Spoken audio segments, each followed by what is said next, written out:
Members, we are ready to start. I just want to check there we go.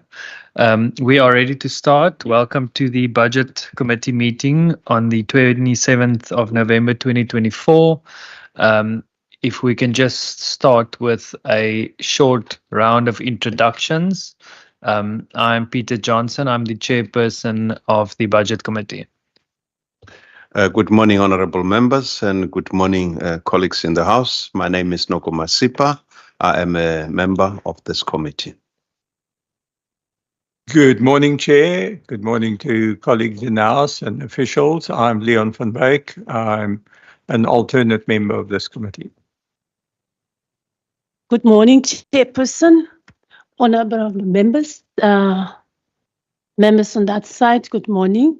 I'm Beauty Stoffels. I'm a member of the committee.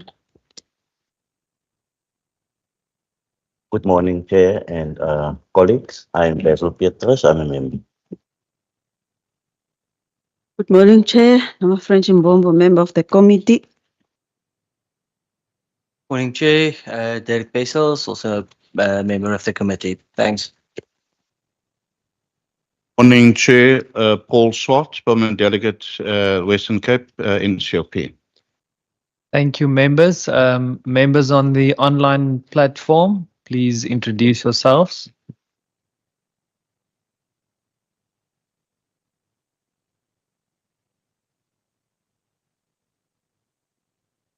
If we can start with Member Philander.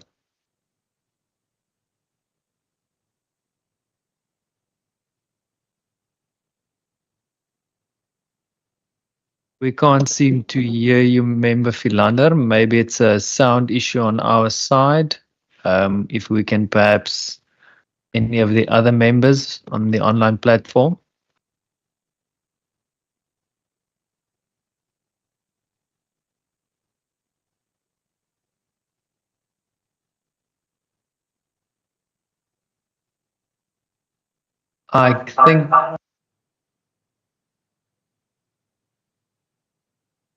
I think it might be a sound issue on our side, but we note the only member on the online platform is Member Philander. If I can then just hand over to the National Treasury for introductions.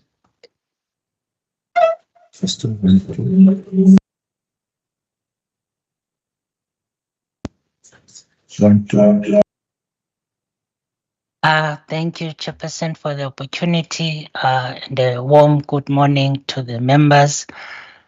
My name is Letsepa Pakis from the National Treasury, a director responsible for the Division of Revenue Processes. Thanks. Good morning, Honorable Chair and honorable members. My name is Mandlenkosi Khobiani. I am from the National Treasury under IGR, Provincial Budget Analysis, and I'm the director responsible for Western Cape.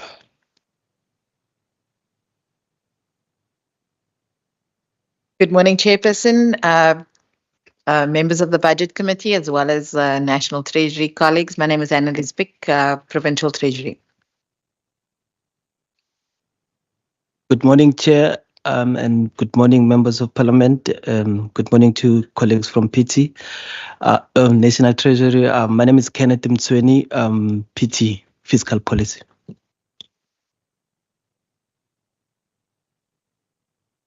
Good morning, Chair. Good morning, members, and good morning, colleagues. My name is Thurston Marinas, and I'm from Fiscal Policy, Provincial Treasury. Good morning, Chair. Good morning, colleagues. My name is Mandela Kimtegazi, within Fiscal Policy, Provincial Treasury, Western Cape. Thank you. Thank you very much, members and all officials in attendance.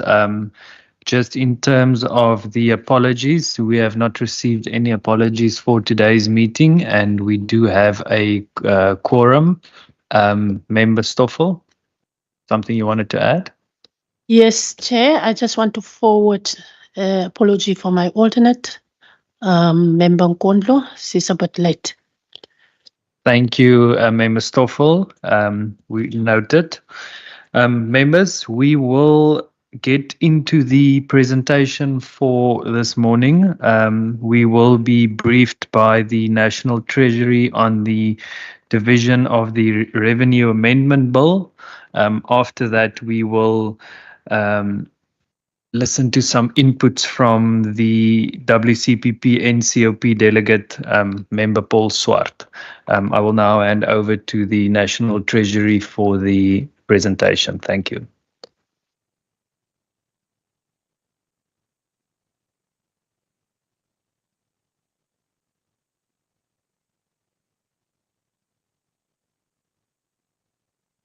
Thanks again, Honorable Chair. I'm gonna try and project our presentation so that we can all follow. But I'm aware that there are also some hard copies that the honorable members might have, which are also going to be hugely assisting us in this process. On my side, it is on slideshow. Oh, I think it's now on slideshow. Honorable Chair and members, we've been sent to come and brief this committee on the division of revenue amendment bill together with the permanent delegate. So Mandla and I are going to share this presentation. So I will take the first parts in terms of the outline, which deals with the changes to the schedules. And then I'm going to give over to Mandla to deal with the changes to provincial allocations.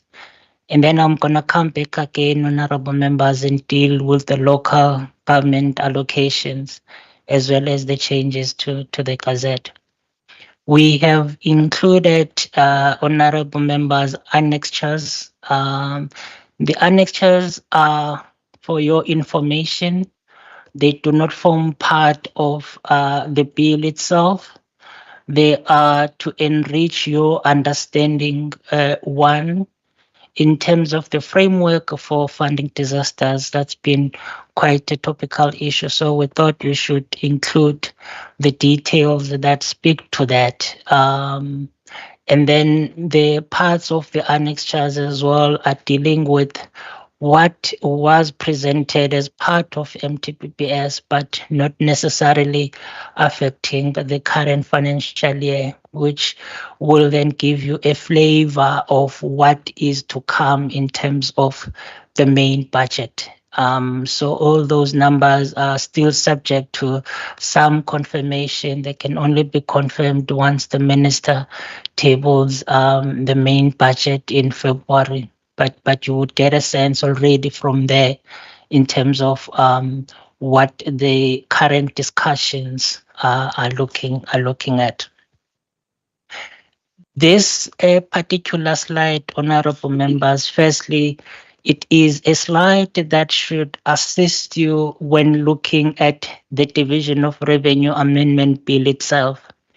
Firstly, this bill proposes amendments to the Division of Revenue Act that was passed by Parliament and signed into law by the President in June.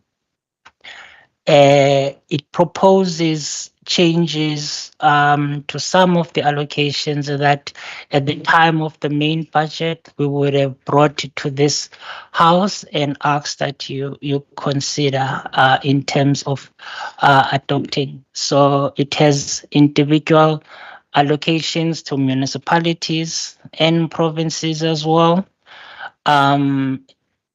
In terms of the main changes that were then proposed in the MTPPS to these particular numbers. What is quite critical and important to emphasize at this point, honorable members, is that by its very nature, the Division of Revenue Amendment Bill is a very short bill because it is meant to address specific issues that are outlined in terms of Section 30.2 of the PFMA. So all the changes that we have made, they are in accordance with that particular section, meaning that there might be areas of concern or interest to the members that ordinarily wouldn't be dealt with through this process, because this process is only limited to what is contained in that particular section. Just to give you a flavor, this is to cater for the things that by the main budget were not were unforeseen and unavoidable in nature. So things that when we were preparing the main budget, we couldn't have known are the ones that are then provided for in terms of this a bill. It also looks at expenditure that has already been announced in the main budget, but may not have been appropriated at the time. Then this budget will then give us an opportunity to then do those appropriations. It also is limited to the shifts of funds between the votes. So in a case where there is or there might have been a function shift, we then have an opportunity to effect the function shift in year using this particular budget as well. But also because plans do change during the course of the financial year, this bill also affords us an opportunity to then use the savings that might be occurring in one of the programs to then offset the overspending that is projected in other areas as well. And also because of the reality that the funds may not be spent by the end of the financial year, but where they are where there are commitments and then there's a rollover process that gets to be run. So this bill as well then assists us in terms of appropriating funds for those rollovers, which is the money that was not spent in the previous financial year that has been brought into this financial year as well. Having said that, then, honorable members, I'm going to move to my next slide. I see on my screen here it has moved, but it's yet to move on what I have projected there. So I'm going to try and fiddle with, there we are. It's finally there. So this slide then, honorable members, is meant to assist you in terms of how then are you expected to look at the Division of Revenue Amendment Bill? So when we came here and spoke to you about the main budget, which was the Division of Revenue main bill, we were talking about column A. We had asked you to consider and adopt column A based on the shares of the three spheres of government for the equitable share.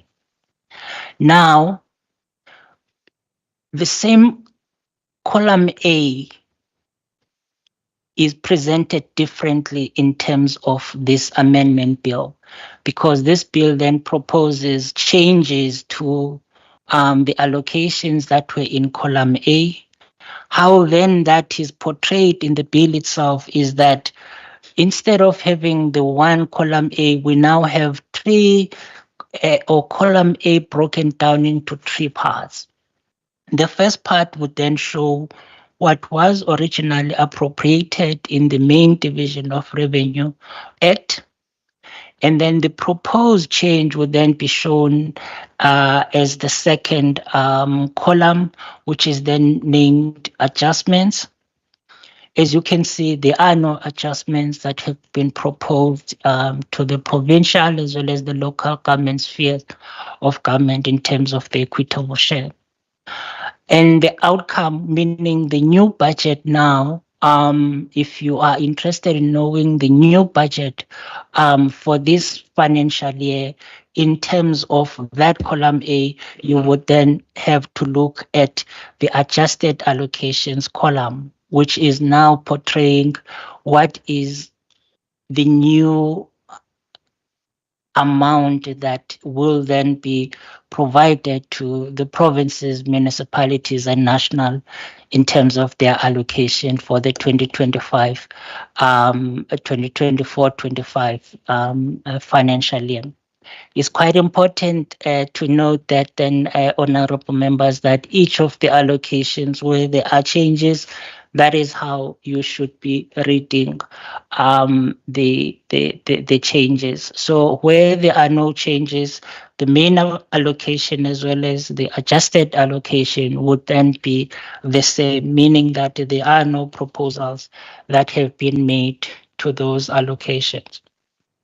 Having said that, then, honorable members, I'm going to request Mandla to then take us through the provincial allocations, and then I'll come back later on to deal with the local government allocations.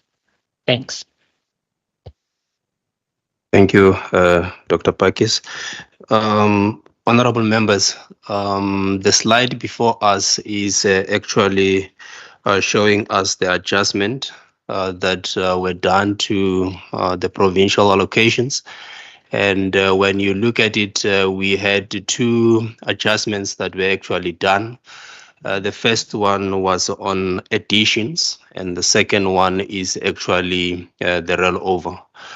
So from the addition side, a total amount of 948 million has been added to the provincial conditional grants, and these funds are for the reconstruction and rehabilitation of the provincial infrastructure that was actually damaged by the floods here in the Western Cape for the period December 2023 and to July 2024. So these allocations, honorable members, have been allocated through the conditional grants, and for our province is going to be flowing through four departments. And the first one is going to be Department of Agriculture.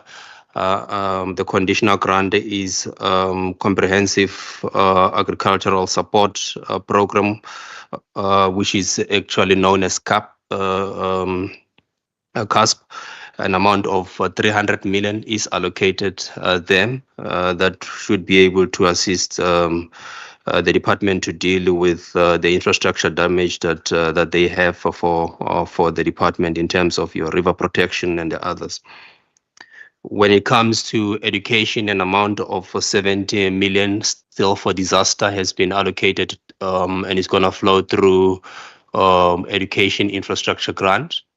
With health is going to be 6.5 million that will be flowing through health facility revitalization grant. And when it comes to Department of Infrastructure, an amount of 571 is allocated there. But I think what is also important is to emphasize there that amount that we see of 571 is actually for two departments. The Department of Infrastructure has 388. And the Department of Environmental Affairs will actually have 183 million there to deal with the road issues in as far as Cape Nature is concerned. And I think what is important is that because this allocation was actually meant for the roads of for Cape Nature, we do not have conditional grant under environmental affairs, so hence it actually is actually coming through the provincial road maintenance grant.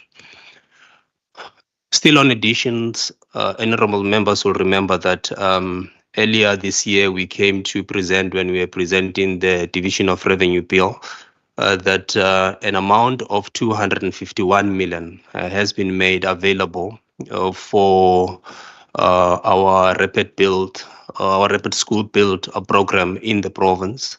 But this was a provisional allocation subject to some conditions being met by the Department of Education. And those conditions have since been met.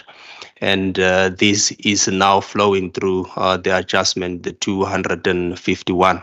I must indicate that this is part of the 2.5 billion that has been allocated over the MTF. But this then was actually indicated that it will flow during the adjustment subject to those conditions being met. When it comes to the adjustment in terms of the disaster, honorable members will note that it is only the Western Cape that is actually receiving that amount. So in total, the addition in terms of for both the disaster and the BFI combined, I think it comes to around an amount of 1.2 billion.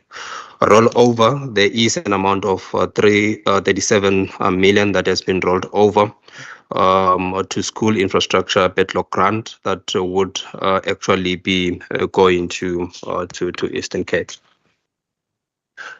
So this slide, honorable member, as Dr. Pakis already indicated in his opening remarks, obviously here we are just showing the changes or requesting the consideration of the changes that would have come through in terms of the conditional grants, as is required in terms of Section 15 of Division of Revenue Act, that whenever there is changes, Parliament needs to be consulted. And today we are actually asking you or requesting that you consider and approve the inclusion of these conditions on the conditional grants.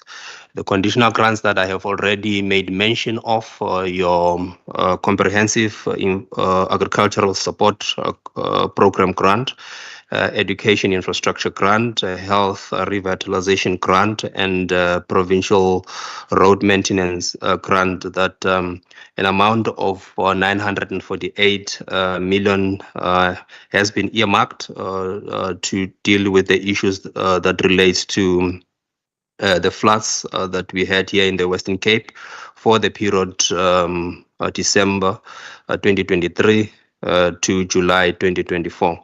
And that these funds may only be utilized for the approved project list that would have been verified by the NDMC. And also that an amount of 250 million is allocated for the BFI for the Western Cape, and that these funds may be used also for the projects subject to the conditions, obviously, that would have been made on the preliminary allocation to DBE. But I think I must indicate that those conditions obviously would have been met. I think here we meant that obviously this money would be actually used for those for BFI as it would have been recommended for. And that also we consider the conditions in terms of for the school backlog grant in terms of the rollover that would have been provided. So the next slide, I think it has moved on our side, but is the slide that shows how then the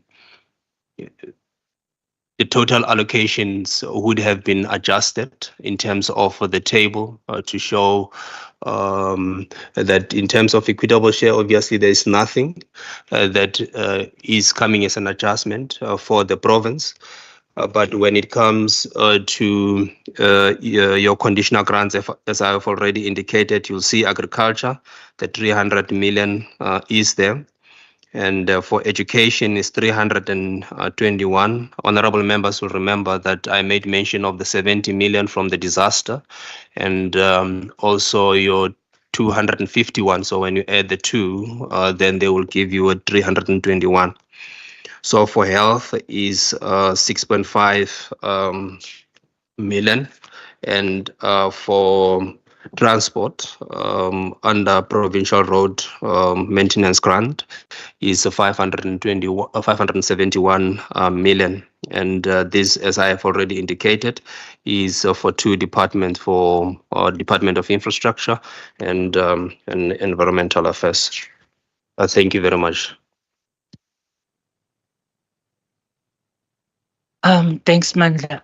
As the honorable members already know, the issues around the disasters have also hit other parts of the country as well. So there is a provision that has been made for municipalities in 5 other provinces, which is the Eastern Cape, with an allocation of 319 million. The Free State municipalities also benefiting to the tune of 48 million.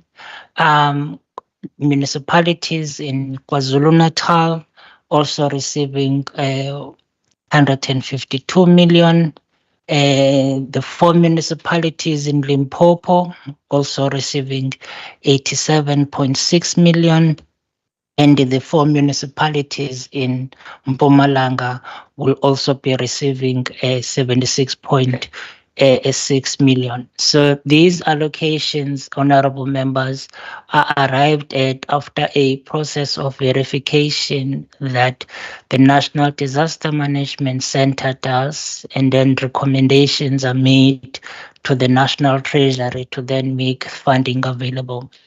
What is quite important to indicate at this point is that more work is being done to also look at the disasters that fell outside of those processes. Apologies, honorable members. So what is quite important is to note that that particular work is ongoing in terms of the verifications and the ability of the municipalities to then be able to absorb and spend the funds appropriately. So the NDMC continues to lead the government in terms of that. And then once the verifications have been done, recommendations will then be made to the Treasury to then consider. I do know that there were applications from the municipalities in this province in particular that are also currently subject to that process. In terms of the reprioritization, so here, honorable members, we're talking about the shifting of money from what were priorities, perhaps for reasons. In this case, the reasons are that the 2 municipalities, which is the city of Johannesburg as well as Nelson Mandela Bay, are behind in terms of their spending plans. And this is not a new phenomenon, so there is a projected underspending that the 2 municipalities in particular would have. So those funds are then being reprioritized to then deal with another of government's key priorities in the public network space, which is the taxi relief fund. So the Department of Transport is trying to formalize the taxi industry here.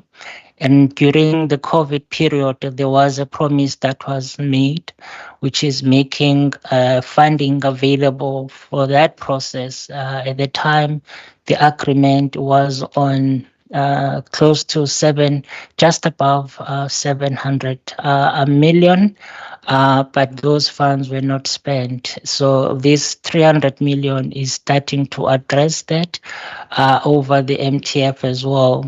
The 400 million outstanding will then be catered for.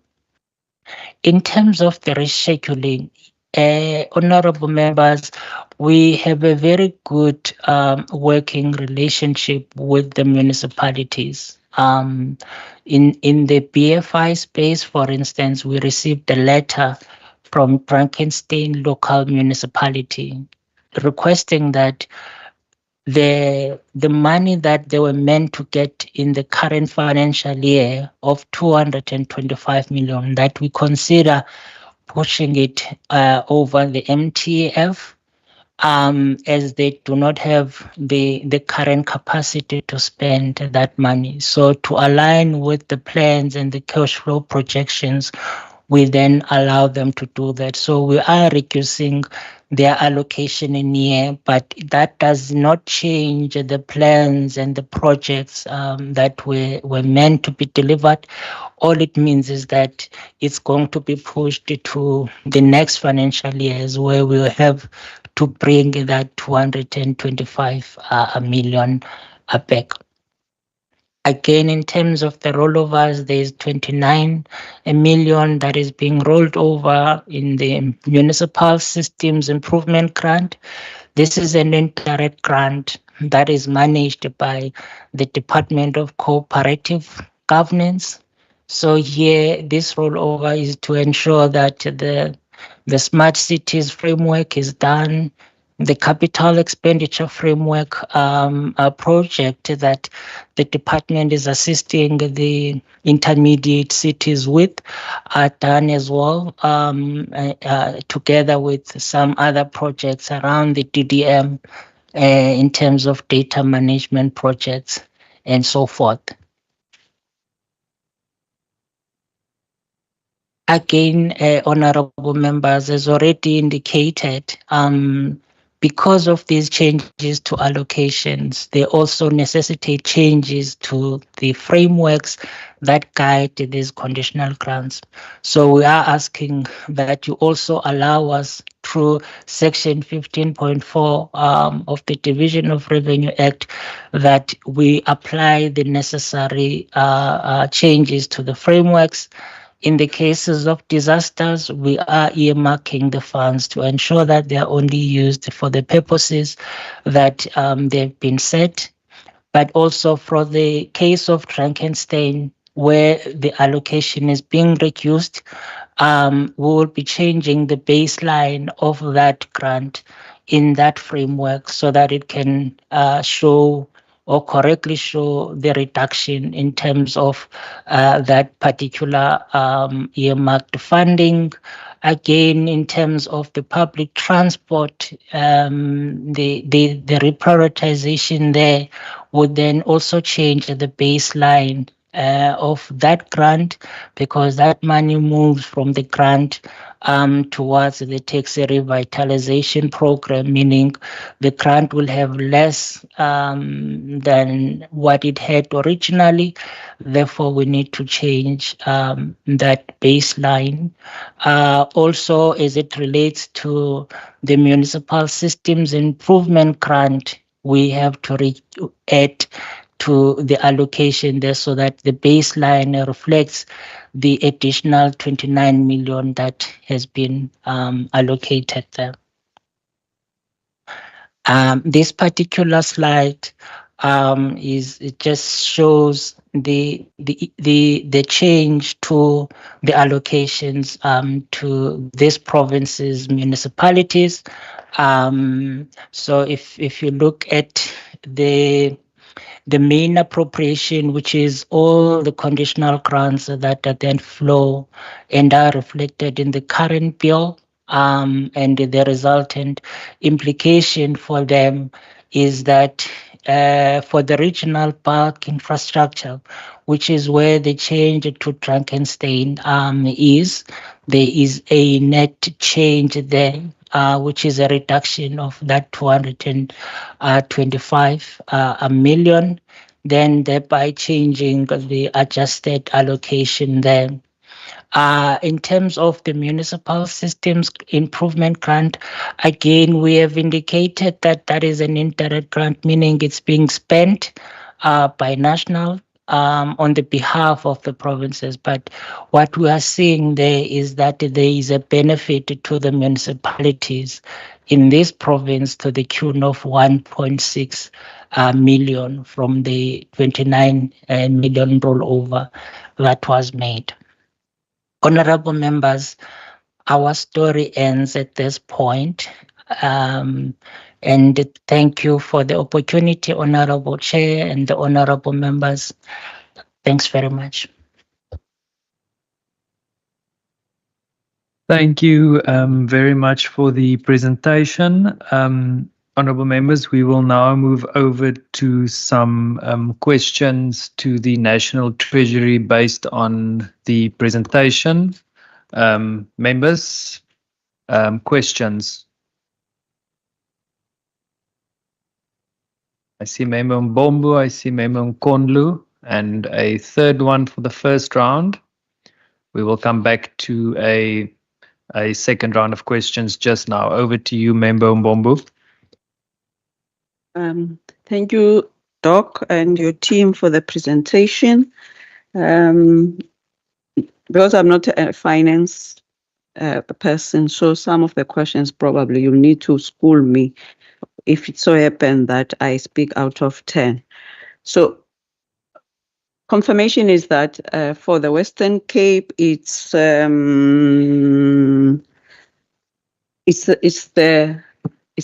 bulk is for the disaster that happened starting from 2023, which it goes mostly to the road maintenance infrastructure, the bulk of it, and actually it's through grants.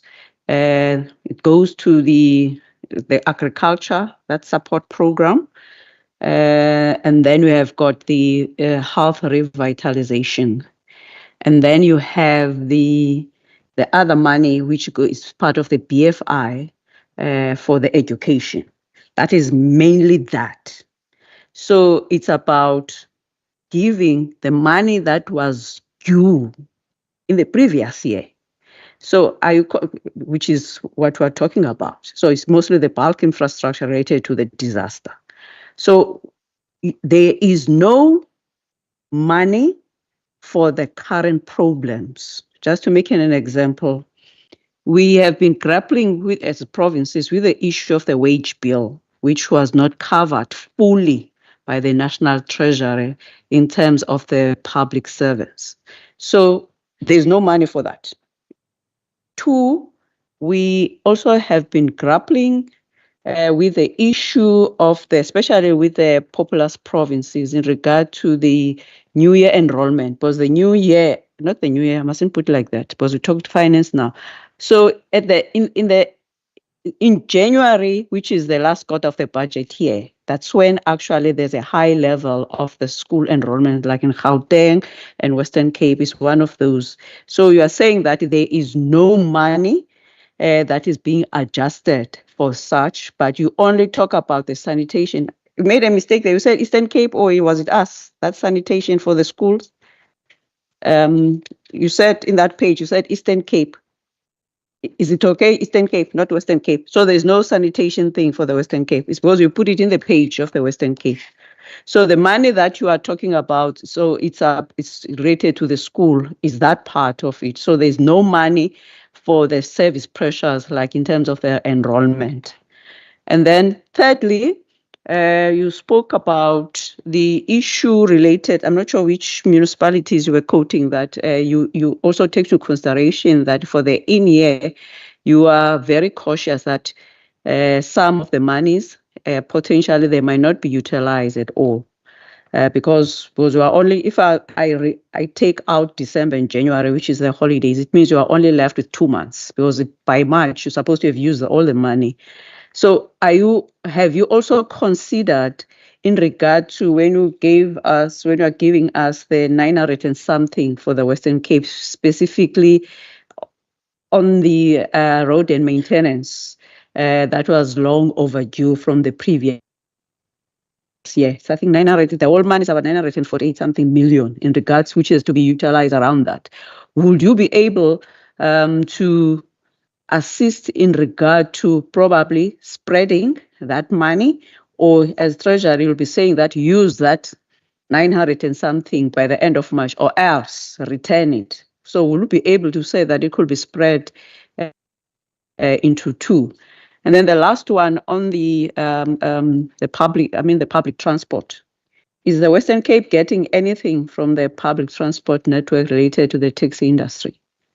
That is my first one. So probably, are you going to also provide other opportunity, Chair? Okay. Thank you, Member Mbombu. I just wanted to check in terms of the presentation, slides 17 to 24. We did not cover those slides. Just check on your side. Or what is the idea behind, on the printed version, it starts with, yes, annexures. Yes. Those honorable chair are the annexure slides. So they are not for consideration for these bill processes, but they give you a sense of what is to come in the main budget, but also the process of the disaster funds, the framework around there. Yeah. Thank you. Member Nkondlu, you were next. Please go ahead. Thank you, Chair, and good morning to colleagues. And thank you for the presentation. The first one is not in the presentation. I think it relates to the ongoing discussion regarding, the PS formula. I think we were sitting with the MEC again yesterday around budget adjustment of the province. And I think the conversation, which is always an outcry we listen to in here in the province regarding the fact that of the population growth and how the formula is responsive or viewed as not responsive. That Western Cape, as an example, is the third populous province, but receives, in terms of budget share, is number 5. Perhaps you could just give an insight from your side as Treasury, around this particular reality, because it's always something that is, part of the conversation before we start anything around main budget appropriation or the adjustments. So that's the first issue I just wanted you to maybe pick on. The second one, in terms of the current adjusted allocations, which you've explained, my interest is on the capacity to spend, given the fact that, and it's all understood that we had these disasters and provinces had to deal, and municipalities, with the impacts of disaster. So the question I'm interested in is that in the conversation that you would be having with provinces, with these very departments that must drive these the spending of these adjusted budgets, is whether there is assessment done and confirmation on your side of capacity to spend. Because as we see now, you are sitting with, in our context, we've got an infrastructure department which has also had to undergo its own reconfiguration from a department that was public works to separate public works from transport. So over and above that, those issues that they have to deal with, and I think we're discussing this yesterday also with the Provincial Treasury, is the fact that during the annual reports that we had to deal with recently, we had to observe some of the pressures of just the reorganization of these departments over and above the core function that they have to deal with. So my issue is around capacities to spend at this point in time, which I think is linked to what Member Mbombo may have asked. If you look at the infrastructure related budget obligations, and then also in line of that, are these, you spoke about conditions in as far as the BFI is concerned, which I think you did indicate that they have been met. I'm interested as a member, what were those conditions? How have they been met? And whether in slide 7, both what you term the post-disaster verification assessment report and those conditions that are in that allocation letter can be shared with us.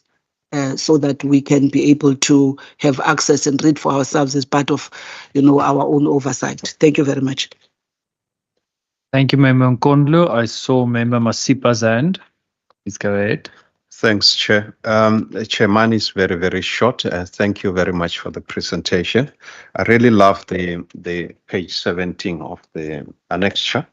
I would have really loved that we have this particular format in terms of really provinces, so that we can have a better gauge of really what's really happening in terms of the percentage shares. As Honorable Nkondlo just mentioned, that we have got obviously this issue of provincial equitable share, which has been a thorny issue and is going to continue to be a problem when it comes to DORA.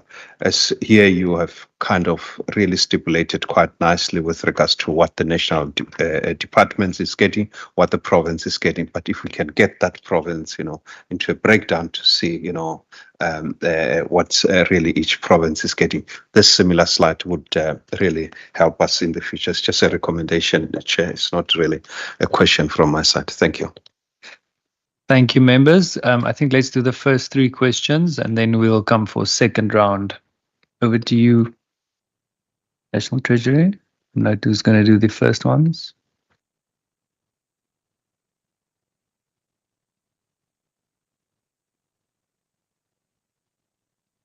Okay, no, thank you very much, members, for the questions. I think I will deal with some of the questions from the provincial side that have been asked. And Honorable Mbombo, you are correct in terms of your observation that the bulk of the money that has been allocated, particularly for the disaster, including even the rapid build, they are actually going towards the infrastructure. And your observation is also correct that there is no additional money that was made for all provinces in as far as the service delivery pressures are concerned. So the adjustments that we have only for this year, it has to do only with the disasters. I think on the issue of the capacity to spend, and I think this I will also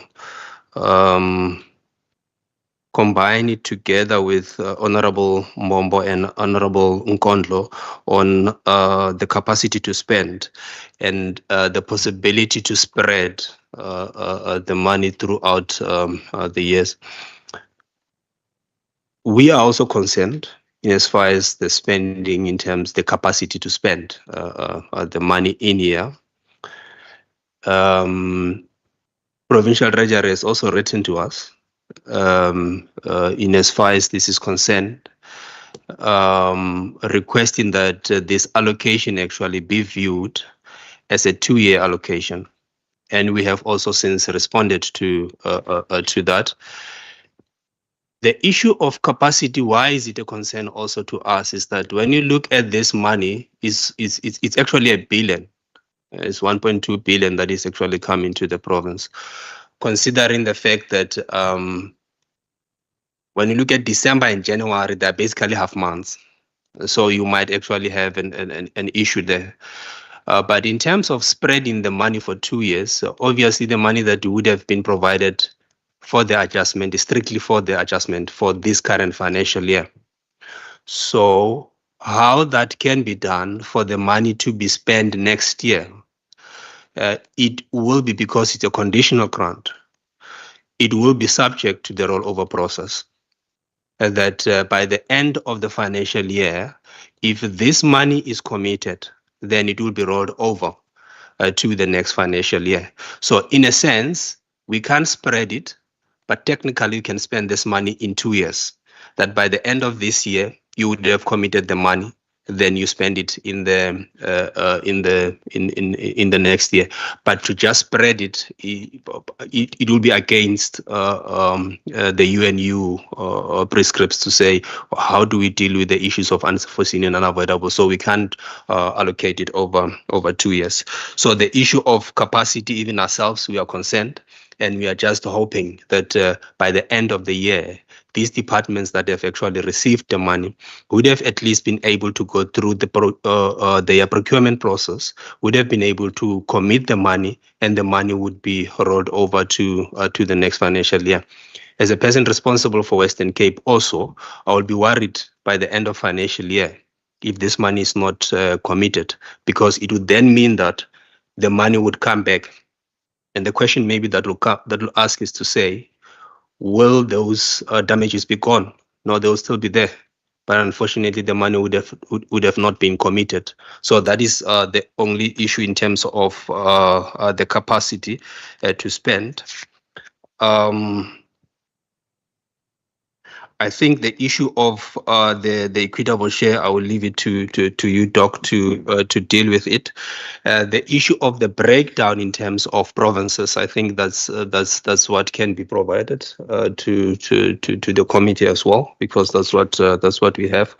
The condition, Honorable Nkondlo, of that were supposed to be met.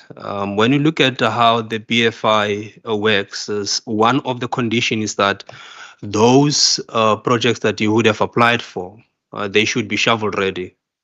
So we needed to satisfy ourselves first that the amount, because when you look at the total amount that we were given is 2.5 billion. So we needed to make sure that those projects are actually shovel ready.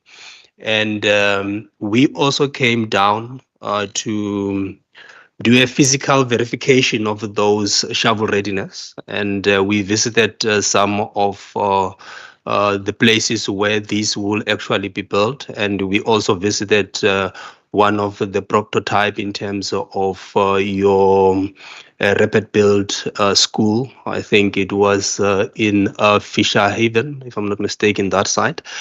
We visited also Darlin, where already there is a school that is already going there. There is a place in Mamasbury as well, where they will be building. There's one in Khayelitsha.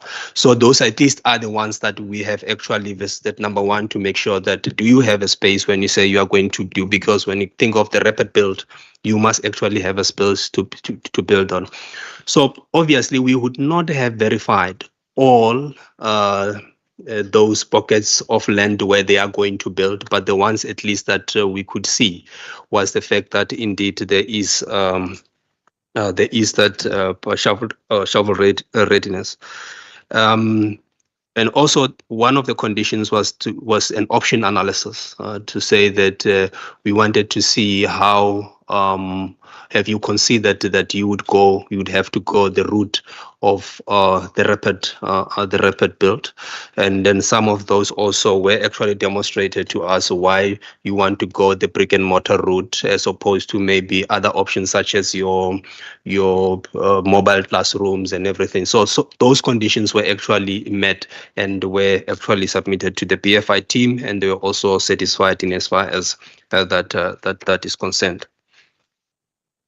And I think you're also requesting that can actually send to the committee as well. So I think I have dealt with most of the questions that had to do with the province. And I think, Doc, when you deal with the equitable share, you can also touch with the issue of the population in as far as the allocation for the Western Cape is concerned. Thanks.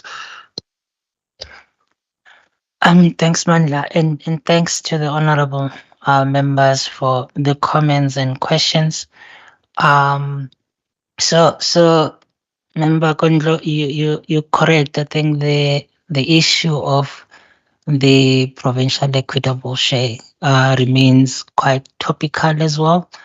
It has been adopted by the Minister and the MEC's forum, which is the Budget Council, is an area that this seventh administration also wants to focus on. So there's a planned program of action for that. So we do hope that this time around, I think all the issues as being addressed are going to find a resolution at that level.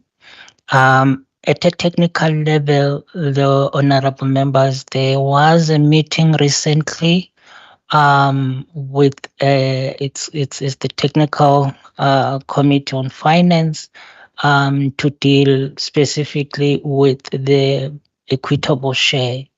So the meeting took place. There were resolutions that were made. Quite importantly, which is what I want to get to your concern, is the updates that have been made in terms of the formula, which are going to be effective from the main budget.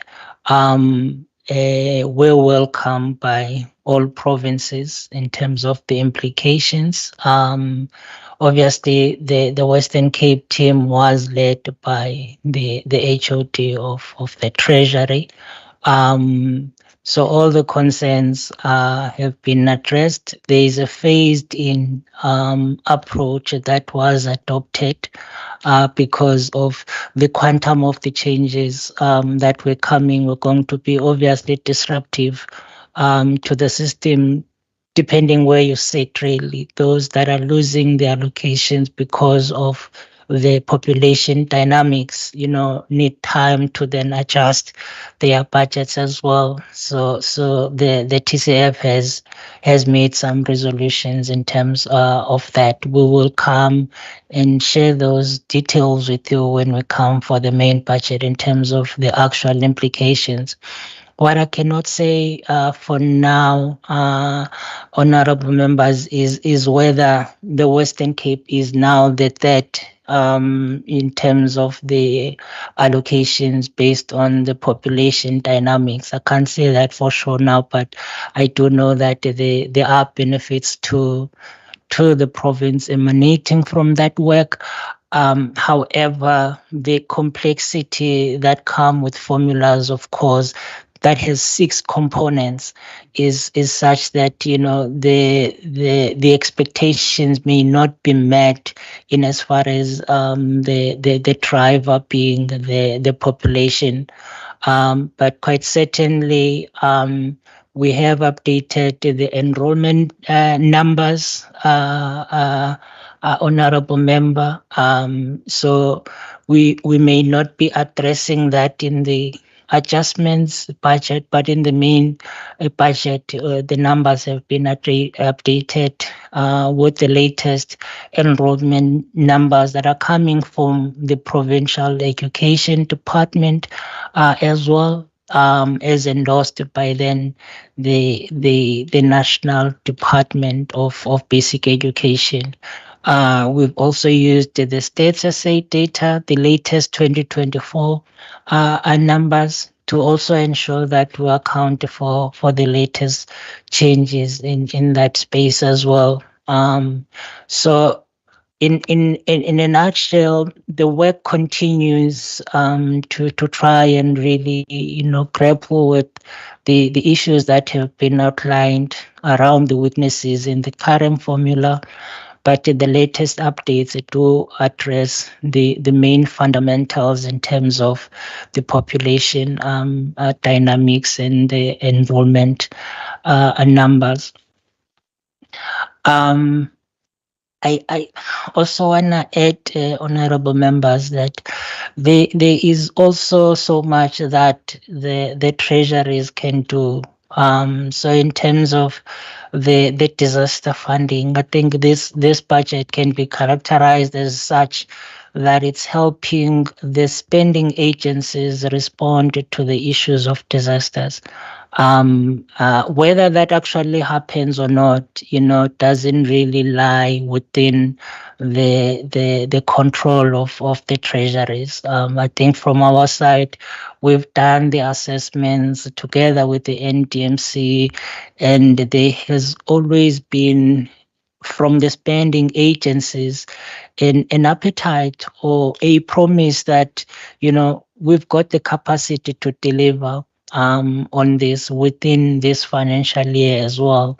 And we do not have any better to go against that word. If it's on paper, and we then have to monitor and then react accordingly when those issues start to creep in.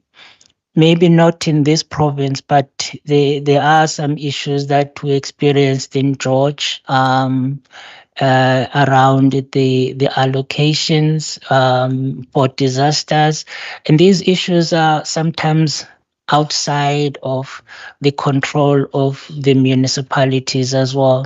The disaster process as such that sometimes you need the environmental impact assessment, which in the case of George took more than 18 months just to get in place. So meaning even though there were plans to spend the funds in that financial year, getting those processes in place meant that they weren't able to. And because those reasons are credible enough, it becomes then easier to motivate why they should get a rollover of the funds so that they can then spend in the following financial year as well. But I think this is a one of those exceptional cases that are understandable. There are areas where the honorable members would need to assist us as well in terms of ensuring that, there is accountability in the system in how the funds are being spent and how agile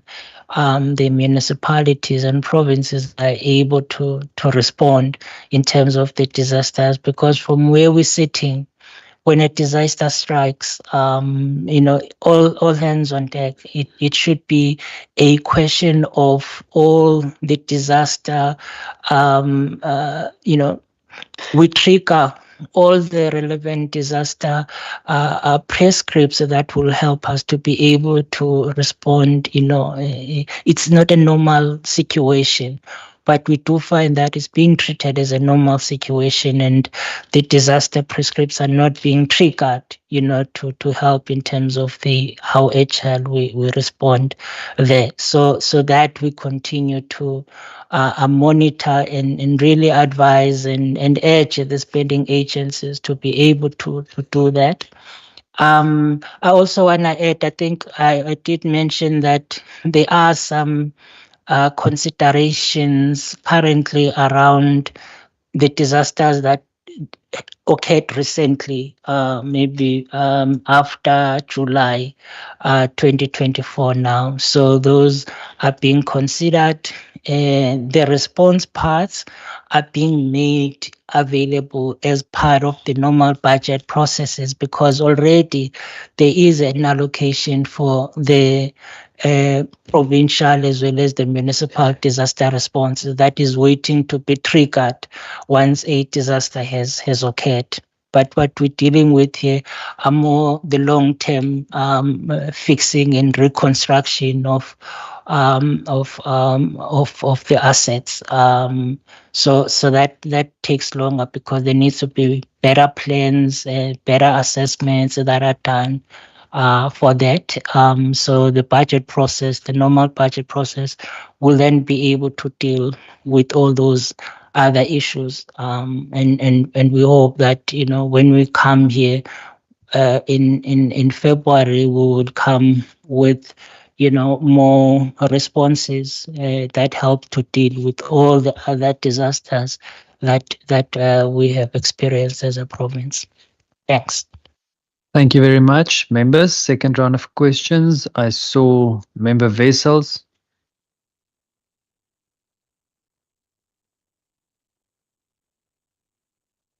Thank you, Member Mbombu. We'll take that in the second round. So Member Wessels, Member Van Wyk, and then the question that Member Mbombu posed earlier. Thank you, Chair. Firstly, just adding on to what Member Mkondlo said, as well as Member Mbombo, with regards to slide 24, the equitable share formula and the review.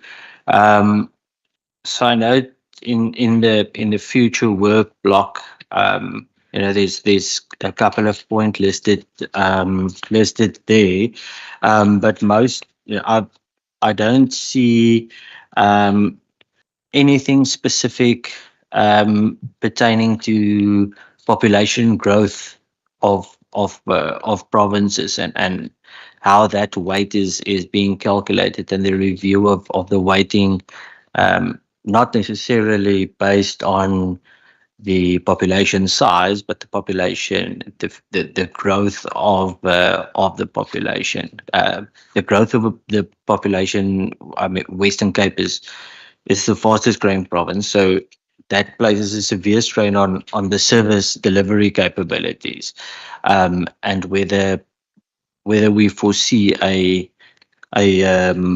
weighting change specifically with regards to that component. And then maybe just a comment on the capacity to spend, some of the earlier comments. And the capacity to spend is one thing, but I also do think that there are a lot of projects that are standing still, that are delayed, and that one has to review a project purely based on a criminality point element, which then brings again the question of the policing power there, or having, getting a certain amount of money in order to fast track these projects that are currently standing still, not necessarily based on the capacity to spend, but on the capacity or the ability to deliver, maybe. So that's just a comment from my side then. Thanks, Jay. Thank you, Member Wessels. Member van Wyk. Thanks, Jay. I'm looking particularly at slide number 17, looking at the division of revenue in the MTBPS, and the slices of the cake between national, the provinces, local government, and the debt service costs, because these debt service costs are now eating away a very big part of the cake. And you've got that impact that is flowing through. And to me, it looks as if the provinces and local government are bearing the brunt of that debt service cost that is now growing. And my big concern is that the provinces and local government are where the services are directly affecting citizens. On the one side, from provinces, if I just take education and health as the big chunk of probably well over 70% of provincial budgets, and being affected there. And then at local government, where the services have to be delivered. And we know in terms of local government that with the electricity price increases over the last 15 years, how municipalities have been impacted where, for instance, they've had to go and not been able to increase service charges on particularly the water and the sanitation space because of the overall affordability. And now we've got a water and a sanitation crisis that has to be fixed. How is local government can be affected there? On the other hand, we get salaries that are being increased at levels that are above what National Treasury is able to put through in terms of national budget, and the squeeze that is directly on education and health. then, and we've got to ask ourselves, where does the debt service cost comes? I mean, that's a debate all on its own. But if I just have a look at 23, 24 to 25, 26, in other words, over the 2 years in those columns, we see that that main budget expenditure has gone up by 230 billion. Debt service costs have gone up by 63 billion. So that's over 27% has gone straight to debt service costs. Then you look at that 63 billion increase in debt service costs, and then you look at what provinces have only gone up by 56 billion over that period of time, and local government by 19. So collectively, provinces and local government have gone up by 75 billion, and debt has gone up by 63. So therefore, to me, the provinces and local government are bearing the brunt of that debt service costs, where national departments have merrily gone forward. And we're going to need to come to some form of reality at some stage. Are we going to service citizens, or are we going to service something else in terms of the reality of where we are? Because ultimately, it's the citizens who are coming short. And we can play around with numbers, and we can talk about the percentage shares that provinces is increasing slightly and local government is increasing slightly, but those numbers are calculated on the non-interest allocations. So that's after we've taken that whole, almost a quarter of the cake away that we are paying off into debt service. So if we then take that picture and we look at the main budget expenditure line, the 2 trillions that we sit with in that bottom line, then local government is between 23, 24 and 25, 26. Local government has gone up from 7.7 to 7.8%. So it's not actually 9% or 9.8% as we show in 25/6 that local government is getting, because we're working on the lower number, on the smaller size of the cake. And provinces go down from 34.5% to 33.5%. So provinces, in my view, provinces and local government are bearing the brunt of all of this debt service. And I fully appreciate we're not going to get out of the debt in the short term, but somehow the only way we can move forward is by economic growth and creating jobs.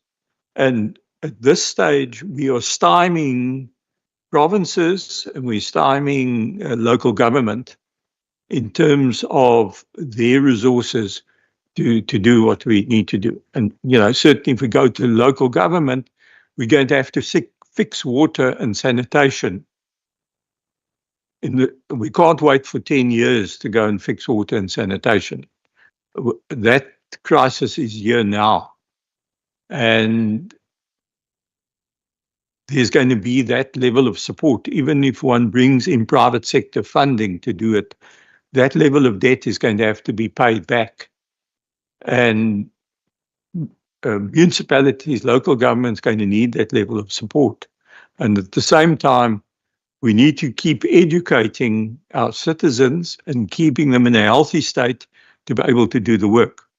So I think there's a need for a very drastic relook at what we are doing on how we're going to fix this budget, that we're getting ourselves further and further in the corner with debt servicing costs, and then increasing salaries at a level higher than what inflation is. We're just leading to a crash in what we are doing there. Thanks, Chair. Thank you, Member van Wyk. Let's deal with those two questions and the one that Member Mbombu posed as well first. Thanks.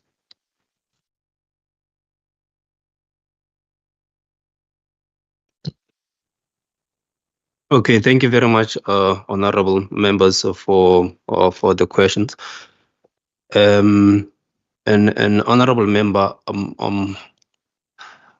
I agree with you 100%. That is the problem that we are having in terms of the debt. And that's why the focus has been at national level to stabilize the debt.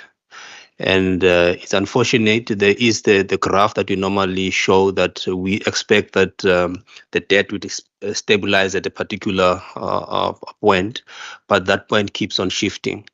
And it keeps on shifting because of the challenges that we are having that needs to be addressed. Now we have water, as we are saying, as a crisis that obviously it needs to be addressed.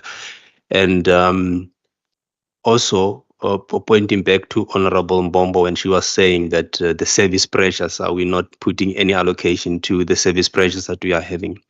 So in our view, that's why we are emphasizing on the debt stabilization, because we see the impact that it does. If you look at how the numbers are going, normally we compare that with that is now going above education is now. But when you look at it closely, you realize that it's closing the gap between the total of what is coming to the province. So what it would be coming to your province, we are sitting around almost 600 in terms of your equitable share. So when you look at that line of debt servicing cost, is actually rising with a very fast pace. And one of the things that are so painful to deal with that is the issue of the fiscal consolidation. That when you introduce the fiscal consolidation, also it harms the service delivery on the ground. So I think that is a delicate balance, obviously, that needs to be struck. You made mention of the salaries. Already, we have seen that as the talks are in progress, the labor unions already have rejected about 4.7. So already that actually puts us on a back foot in terms of what we would have advised that should be budgeted for, and is already going above that. So I just wanted to agree to your comments that we need to end up coming up with a plan. The economy that is not growing also is not assisting. So that is part of the challenge that we are actually sitting with. This was just to agree in terms of your challenge. So when it comes to the infrastructure, Honorable Versus, that you were referring to, that the capacity to spend vis-a-vis the ability to spend because of some of the criminality element, we know that is a serious challenge, and is one of the issues that also we are raising with the BFI, that in as much as we talk of the rapid build from our side, then would then mean that you will meet your target in terms of, but there are those challenges also that we have.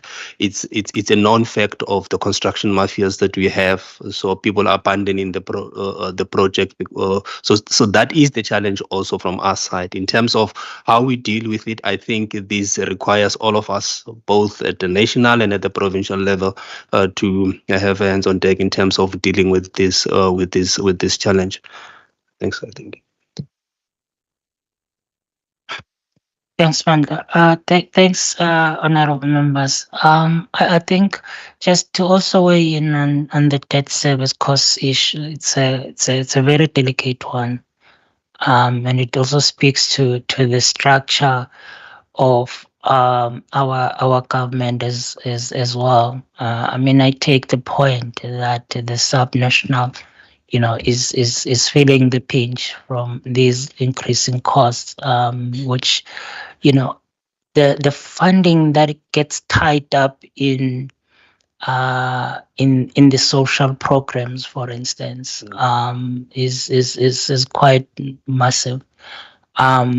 I think the policies also that government has adopted around the free higher education and training, all those speak to the priorities that government has chosen to then protect.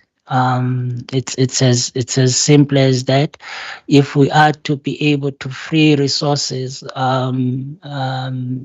to deal better with the debt, government will have to relook at the policies that are in place. From the defense perspective, the many missions that are there. So we feeling, the two of us work in the intergovernmental space, so we are the advocates for. Mandla is on the provincial side. I'm a huge advocate for the local government side of things as well. And also I have observed, that, if the economy is not growing, then not much is going to go to local government. In fact, any additional resources in the system hinge on whether we're able to grow the economy and for SARS to then collect more, because the borrowing space is unsustainable as it's showing now in terms of the debt service cost. So it's a worrying situation. We're with you on that, honorable members. But in terms of what we're trying to do in the local government space in particular, it's about taking care of the goose that lays the golden eggs. I think what the honorable member has indicated in terms of the challenges in the water sanitation space and the issues that we really grappling with, and which is why the National Treasury, through a grant reform with incentives of additional resources, is targeting that space. We're starting in the water space, especially in the metropolitan areas, because those are so key to our growth prospects as a country. We've targeted them. Obviously, we will still expand and look at the secondary cities, but we're also going to use the learnings from the metros to address that issue. So we'll be pumping a lot of incentive funding in that space to try and really address the issues, because if we're not addressing the issues of infrastructure, water infrastructure, then we're going to be in a serious trouble in the not so distant future. So we're putting a program. There's already a program of action that the Treasury is leading. It's a multi-sectoral in that the water and sanitation is on board. Electricity and energy department is on board in terms of electricity as well. And then the FFE is also assisting in terms of the other leg of it. But it's a really difficult situation that we find ourselves in, that now we have to try and use all the available resources to try and address an issue that over the years has deteriorated to a point where now we really are in a crisis, a kind of a situation. I do hope, honorable members, that when we come here in February, we'll be giving you more the financial details of that incentive that we're trying to use to improve the level of infrastructure across our municipalities. With regards to the taxi relief fund, it is to support the extension of the program. And yes, the taxi industry in the province will also benefit from it. The Department of Transport National is leading in terms of that space. I know we also, it's a demand based kind of program. So this incentive is meant for them to then apply for this fund. So there's no telling at this point where the majority of will come from, but certainly it's targeting all the whole of the taxi industry across the country. Mandla, is there anything else I need to address? The waiting of the popular. Oh yeah, the waiting. So honorable member, so the point around that I think it's slide deck 24, in terms of the PES formula review progress.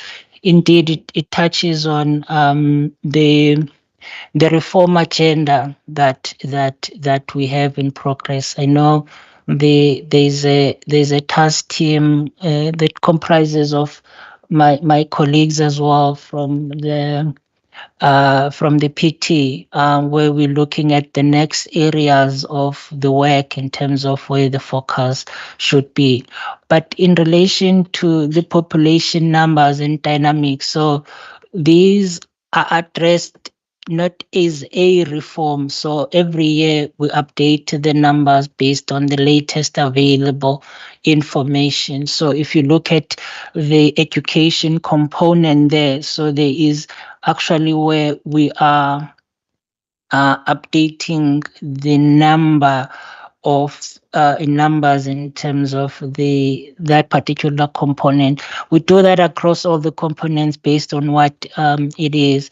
But what the formula at the moment is not doing is looking at the weights that relate to each province, and if that's something that the committee would want us, to look at, it's certainly something that we can bring into those discussions.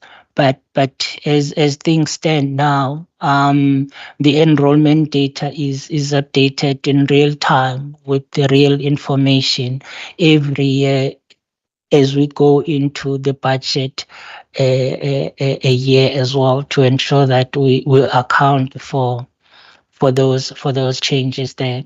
Yeah. Thanks, Honorable Chair. Thank you very much. Members, more questions? I see Member Mbombu, I see Member Nkonlu, and Member Petrus in that order first. Thank you, Chair. Thank you, NT, for the response. Again, back to the public transport network. You have a grant, which is the public transport something, whatever grant, which is, there's nothing there.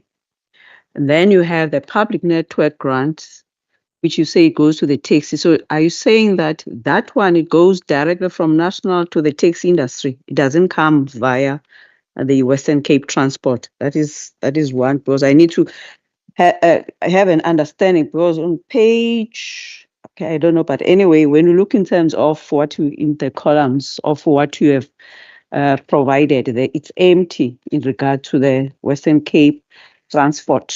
It's empty. So I make an assumption that the network one for the taxi goes straight to the industry, not via us. That is one. Number two, on the PES, I see the future in terms of what the formula that it's going to be being the future that is being proposed. Whilst it talks about, which is understandable, I mean, the issue of the equitable budgeting, no one can disagree in regard to that. But question is, does also consider, because it's all about the socioeconomic background and all of those, and also poverty. But we do know that in some other parts of the country, it's not necessarily people who were born into poverty. But in some instances, it's about when the government is using the money that is meant to go to the people, and then they lead to corruption. So how would we be able to ensure, probably because you say it's future, maybe I'm interested that how we'll be able to, because you don't want a situation when people are investing in the communities to drive away poverty, and then they are being penalized in the sense that they don't get the budget. I've seen that in the space of health where I'm coming from, where you'll find that just because you are striving to keep people healthy, you ended up being penalized, like the formula of the 22-23 when it was using the risk factors in terms of the health. It meant that now for the Western Cape ended up being penalized for investing in the functioning health systems. And then in some provinces, it's not about that, the reason that there were poor health services, it was because of the people, but it was about the management system that were not taking these monies and do what they're supposed to do, just to make it an example. So that part of it is essential. And also the whilst with the education, there's a 250 something million related to it's part of the BFI. Again, part of the service pressures that I forgot to ask is about how far is it now in regard to the ECD? I do understand that the BELA still has to have the regulations that will talk to the ECD.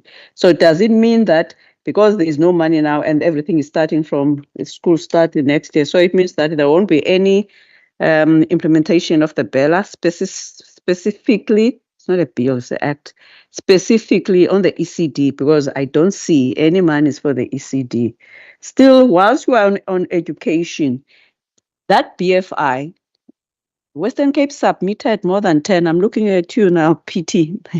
More than 10, I can't remember, for the BFI.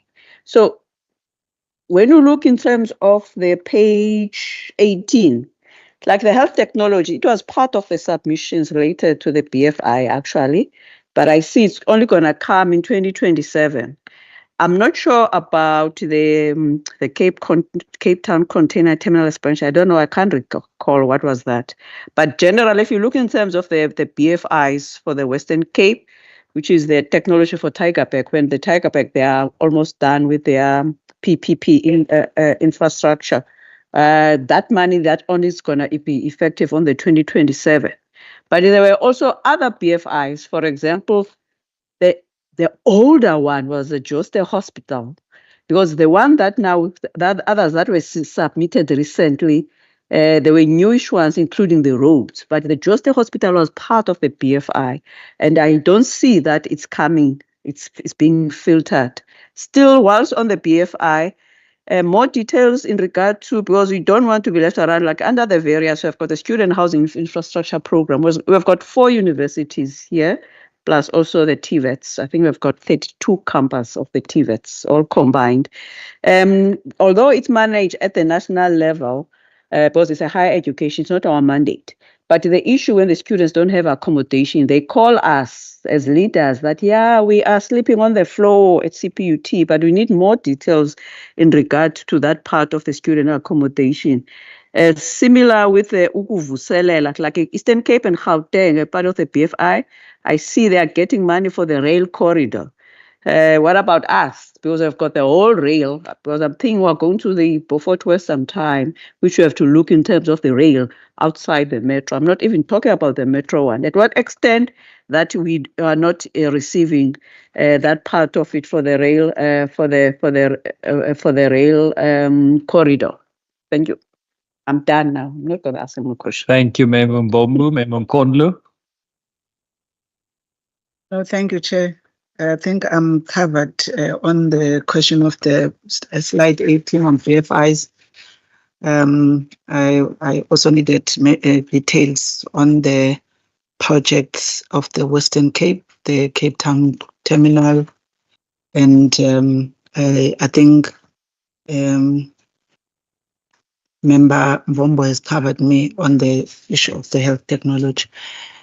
Maybe the 3 issues I would just want to raise as my last comments is that I want to understand in the municipal allocation, I think you made reference to the fact that in that municipal systems grant, the province, as it's indicated there, in the things like 13, the adjustment will benefit. I just wanted to understand Can you provide details? What is that benefit? Which the municipalities which will be supported?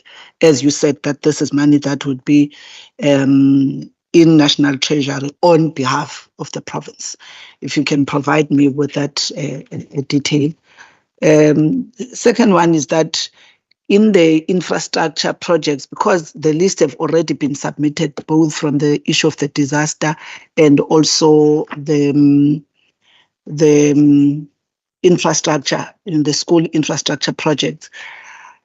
I just want to understand whether are we dealing here with already lists of schools or farms of areas specifically that will be covered as per the submission, I'm assuming, of our provincial treasury or the relevant departments to yourselves? And if so, can that list be made available to us where the money, the grant money is going to be spent? Then the last one is more a comment, and also maybe in the conversation of February that you are referring to, which I would like that as a committee that we actually provide sufficient time beyond just you gonna be coming to us, for the DORA in February, but to have a conversation and a briefing around, the whole PS process, the reforms. What have you been seeing?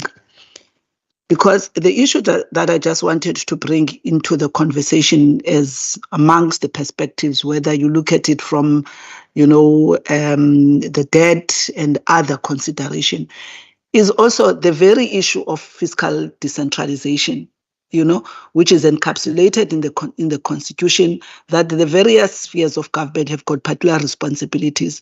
What we are seeing now, 30 years down the line, is actually a more combative type of an arrangement. Perhaps it's the political dynamics around it, but is to go back to the theory of change, around fiscal decentralization of the different roles of the national, which must collect, the money for the fiscus and then allocate. Then you've got provinces, including municipalities, because the very conversation you find with provinces complaining about how the money is allocated, actually local government is even complaining more, as a sphere that is closer to the people. Others would even argue, what's the role of provinces? 9 provinces that are also heavy on the fiscus itself. So I think it's one of the issues that we need to consider, because one would recall, I think also some writings that have been done by scholars, on the fiscal decentralization, just looking at how, if we consider the money that we are spending on education, on health, but the high-end outcomes in South Africa, yes, the money gets to be spent. Yes, one way of looking at it is clean audits, where people would have ticked the box in spending the money. But the issue that is being asked is that after the spending of this money, why are we not seeing the desired outcomes and results, particularly the developmental outcomes? And I would be interested that in the reforms, through also Treasury and how you are managing and overseeing budgets, why are you allowing provinces, including municipalities, which are receiving monies from the fiscus, and maybe they are spending them in accordance, those that are spending and they have got clean audits, others are not spending and you've got processes to deal with. But the issue is the impact that we're not seeing. And we still are dealing with the stark reality of a rich and poor in the same South African state, and including in provinces. And I think if we talk in the infrastructure, which is, I think, my last comment, Chair, if you talk about infrastructure, I think the issue of capacity to spend have been discussed here in the NCOP. Nationally, that conversation has been discussed. And yes, we understand when you talk capacity to spend, there are dependencies, of those that are implementing, especially in the infrastructure space. Now, But one of the things that I'm not sure in the reforms, how is it going to be dealt with, is again the market supply demand inefficiencies. One of the things when one was in with the Department of Public Works is that the current situation of the market concentration in the construction space in South Africa is one of those that actually creates leakages of money. Because one of the things that would have been seen is the fact that we talk now about the huge spend in the infrastructure. Who is implementing those projects is actually construction companies. We're not even talking about construction mafias and the leakages thereof. But the mere fact that you'll get one big construction company getting 3, 4, 5 projects, not only in the Western Cape to build schools, but across the country. And you find that when it comes to them servicing those, they have challenges of liquidity because they're unable to actually, be able to meet all these particular obligations, and these are things that we do not actually bring to the fore in as far as the high-end outcomes are concerned, including the resistance of transformation and economic empowerment, which, according to the money of the state, when the state procures into the markets, part of what the state is buying is actually buying the transformation imperatives to ensure that in those communities, jobs, and serious jobs, not only the things that we see as EPWP, but also you are buying new entrants into the market.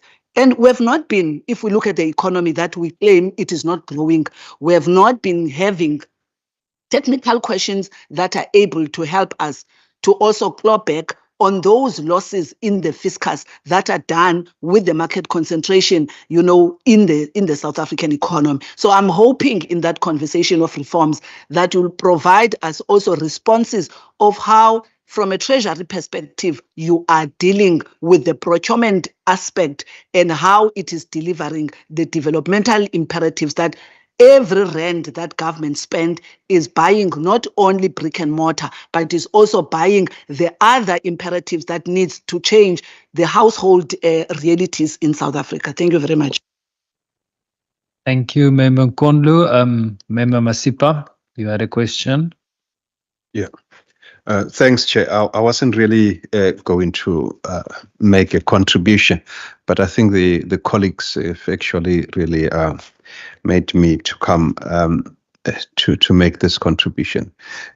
Colleagues from the budget or National Treasury, our biggest challenge, as you can hear from members, is around the lack of funding to finance the programs. And we know that, over the years we have bailed out, corruption, lots of entities that were failing. We just kept on pumping money, and money has never really produced the results. The one area that I've been really kind of talking about in some of our committee engagements was the issue of donor funding. We know that, once you are listed as a donor, recipient as a government, is kind of a bad thing. But the reality is that we've got a South Africa of two worlds, third and very much a lower investment grade and the higher investment grade. But one of the things is that, we're collecting, revenue from, those that can really have the means to be able to support. But the challenge is, like Honorable Van Wyk said, that, our debt is just growing, but our income is not really growing as such. The area that I think we definitely need is to, we got the, what you call, is it PEFA, the AIDS support from the US. And can you imagine if we did not have that, where the country would have been? I think we've got an opportunity and obligation as lawmakers and as you you guys assisting the lawmakers to really assist us in terms of really how do we get into those markets that can really assist us in terms of stimulating the economy through the NGO participation and really bringing some of our people into the mainstream economy. Because all what you need to really ensure that you get your tax base, increasing, and as it increase, then you've got enough funding, and you are also, at the same time dealing with this, severe challenges of sitting with debts that, at the end of the day, they eat, much from your fiscus. You collect and you just pay debt, and that's it.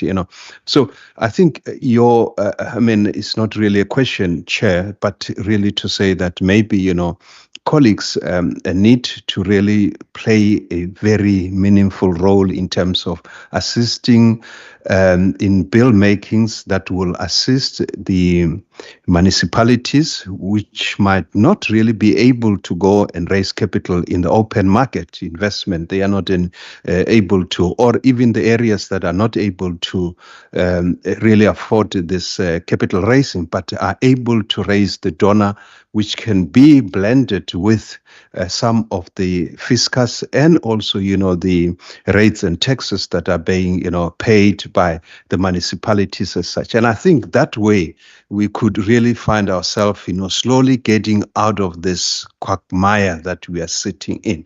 I think that's really my contribution to this discussion, Honorable Chair. Thank you. Thank you, Chair. Apologies. Thank you, Member Masipa. Can we deal with the three questions first, please, before we take another round?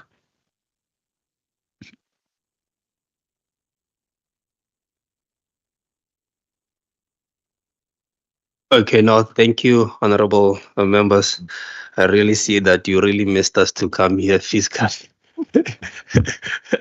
Yeah.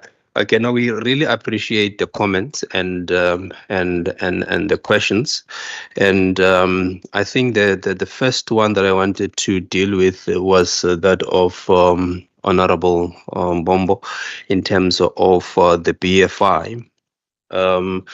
And really to say that when you look at the slide that you referred to in terms of the number of projects that are there in terms of the BFI, it was just to show the projects that are now under consideration for the BFI funding over the MTF. So yes, you are right. There are a number of projects that would have been submitted, but the ones that you see there would have been the ones for all provinces that have now passed the different stages of evaluation from the BFI side. So yes, some project in the past would have not necessarily made it, and in terms of those that do not necessarily make it, the window still opens for them to come for the next window in terms of the application, because there is a report that is also given to say why did the project not make it? What is it that they need to improve on for them to be able to be considered for the next BFI funding? The allocation, I'm not so sure in terms of why is actually given to the later year in the financial year, but I suspect heavily that it might be because of the application, that that's when that the department will actually require money for them to do the procurement in terms of the application. So I think that one can always verify that and then come back to say that in terms of their plan, maybe they required that money to be allocated at that time. The issue in terms of the Bella bill, in here, obviously, there is nothing that would have been provided for that. I'm not so sure if over the MTF, if there is a discussion, maybe Doc would want to touch on that. So, Honorable Nkondlo, in terms of the infrastructure list, infrastructure project list, what we have actually advised also from our side is that we need to have those projects for disasters and the BFI being reported with a specific reference that would show that these are the project for the disaster.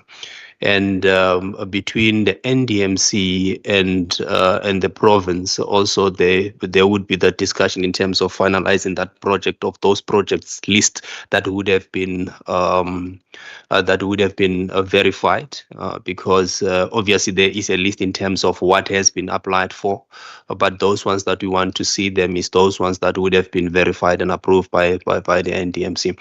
So what would then happen is that we will have that in terms of the reporting, and I think we can be able to share that list with you once we have that list then finalized, so that at least as we do the monitoring, you also in your side help us in terms of monitoring the implementation of those funds that would have been allocated to those. So I think I will leave it at that for Doc. I think I've noted most of the comments from Honorable Masipo, and I think it's something good. And also I think that the Provincial Treasury also have taken the task in terms of looking at alternative sources of funding. And I think this also calls, obviously, that we have always been advocating for also private to come into assistance for some of these projects in terms of the alternative sources of funding. Over to you, Doc. No, thanks a lot. I think just as an example to support the Honorable Masipa's in terms of the donor funding and how we can leverage that using the grant system. There's a particular grant we're looking at.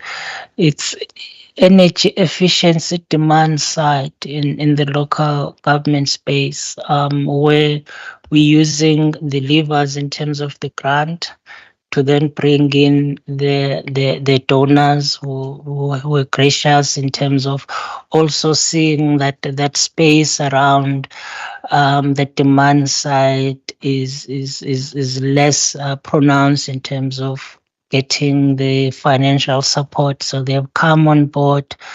So government and the donor are going 50-50 in terms of the contribution there. So that was their only ask from us to say, for whatever rent we put down, we would want to see the government put a similar amount, which we have. So we don't need to explore a lot of all those other options as well, which are available. And I think we've gone beyond that, and then we've called in the private sector as well to also put in the risk in terms of the retrofit work that needs to be put in, and then the benefit then would then be accrued by all involved, especially the municipalities. So that has gone somewhat well, but obviously that is a small grant, so the coverage is not that huge, but you just emphasize that it's something that we need to do more of, especially when there are donors that are making their funds available. And then I think, very great inputs and points and comments from the honorable members, which we'll be taking with us. I think we're gravitating towards, a situation where it's not enough that we're going to talk about bringing the funding and advocating for funds, for our spending agencies. It's also how those funds are being used in terms of the outcomes that they derive and the cost with which they derive those. I know in the public transport space, the current issue is really how the costs differ from one province to the other. So that's a very observed difference, quite huge. I think in Limpopo, they spend per kilometer, they spend way more than other provinces, and it's even twice as much. I mean, that speaks to, if you look at the funds being allocated and spent, then you would close the books. But the efficiency with which those funds were then used, is still something that needs to be really looked at. So I appreciate those comments, and I think the procurement regulations and work that is being done, should help us, close those inefficiency areas that are clearly out there. But they also call for the norms and standards around these things need to be more pronounced so that there is comparability in terms of the spend. So Mandla, we just need to remember that the honourable members here, do ask us to also in the forums where these conversations around the contracting space, the market concentration, and also dealing with these what are they called? These construction mafias, that all these issues get to be considered there as well. Also, Honorable Nkondlo, I think the issue around fiscal decentralization is the one that, I was invited to speak in Accra a few months back, and they see our system as a South African system is being more matured, exemplary for the continent as a whole.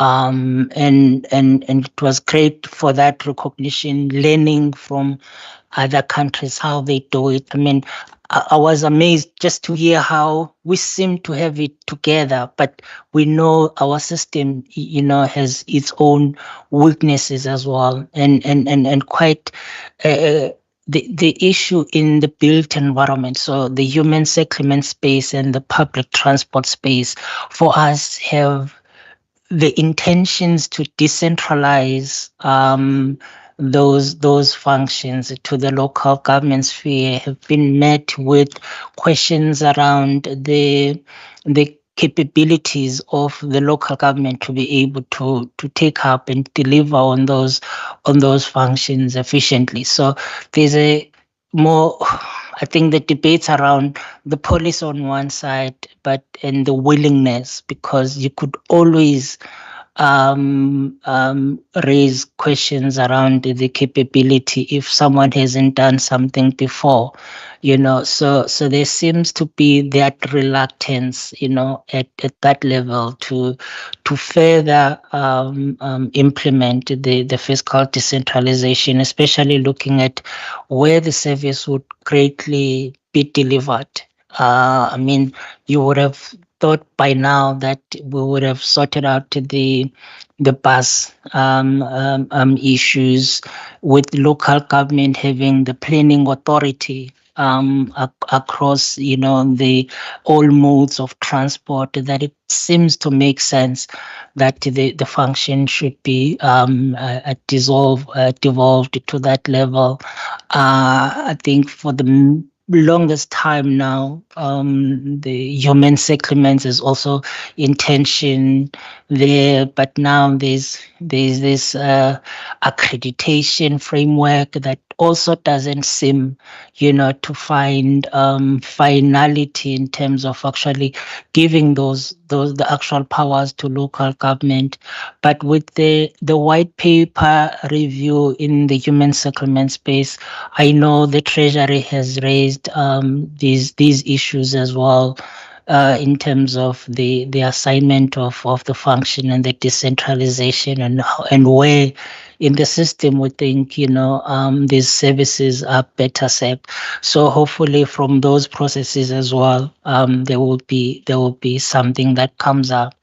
So Honorable Mbombo, I mean, the issue of ECD is one that is also close to our hearts. So the Bella Bill and its implementation there. I earlier mentioned the policy issues around higher education. So in fact, in one of the slides, so there's a slide here. In the annexure slides. You can't see it because I know it was there, but it's not. We've since been instructed to take it out.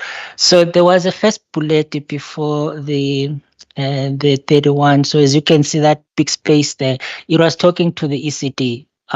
Treasury and the Department of Basic Education have for the longest time been engaged in discussions around how then to fund better the ECDs.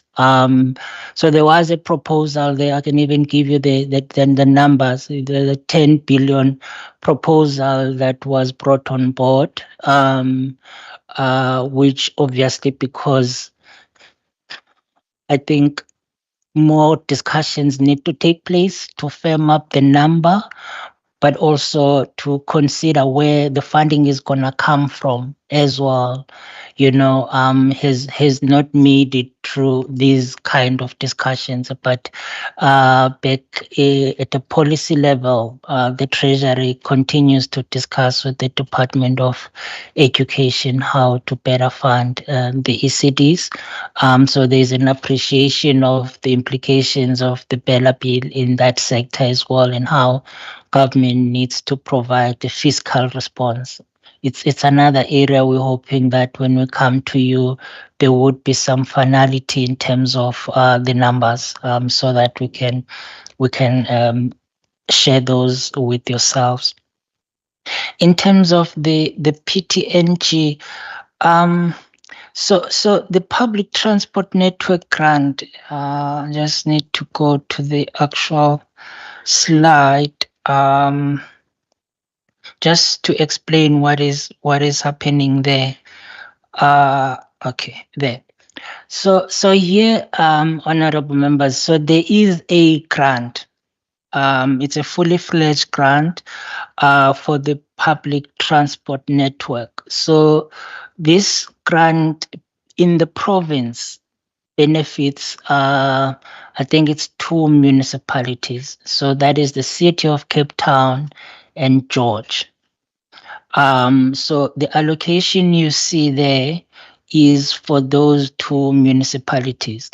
And what we're showing there is that there is no change in terms of this province's municipalities from that particular grant.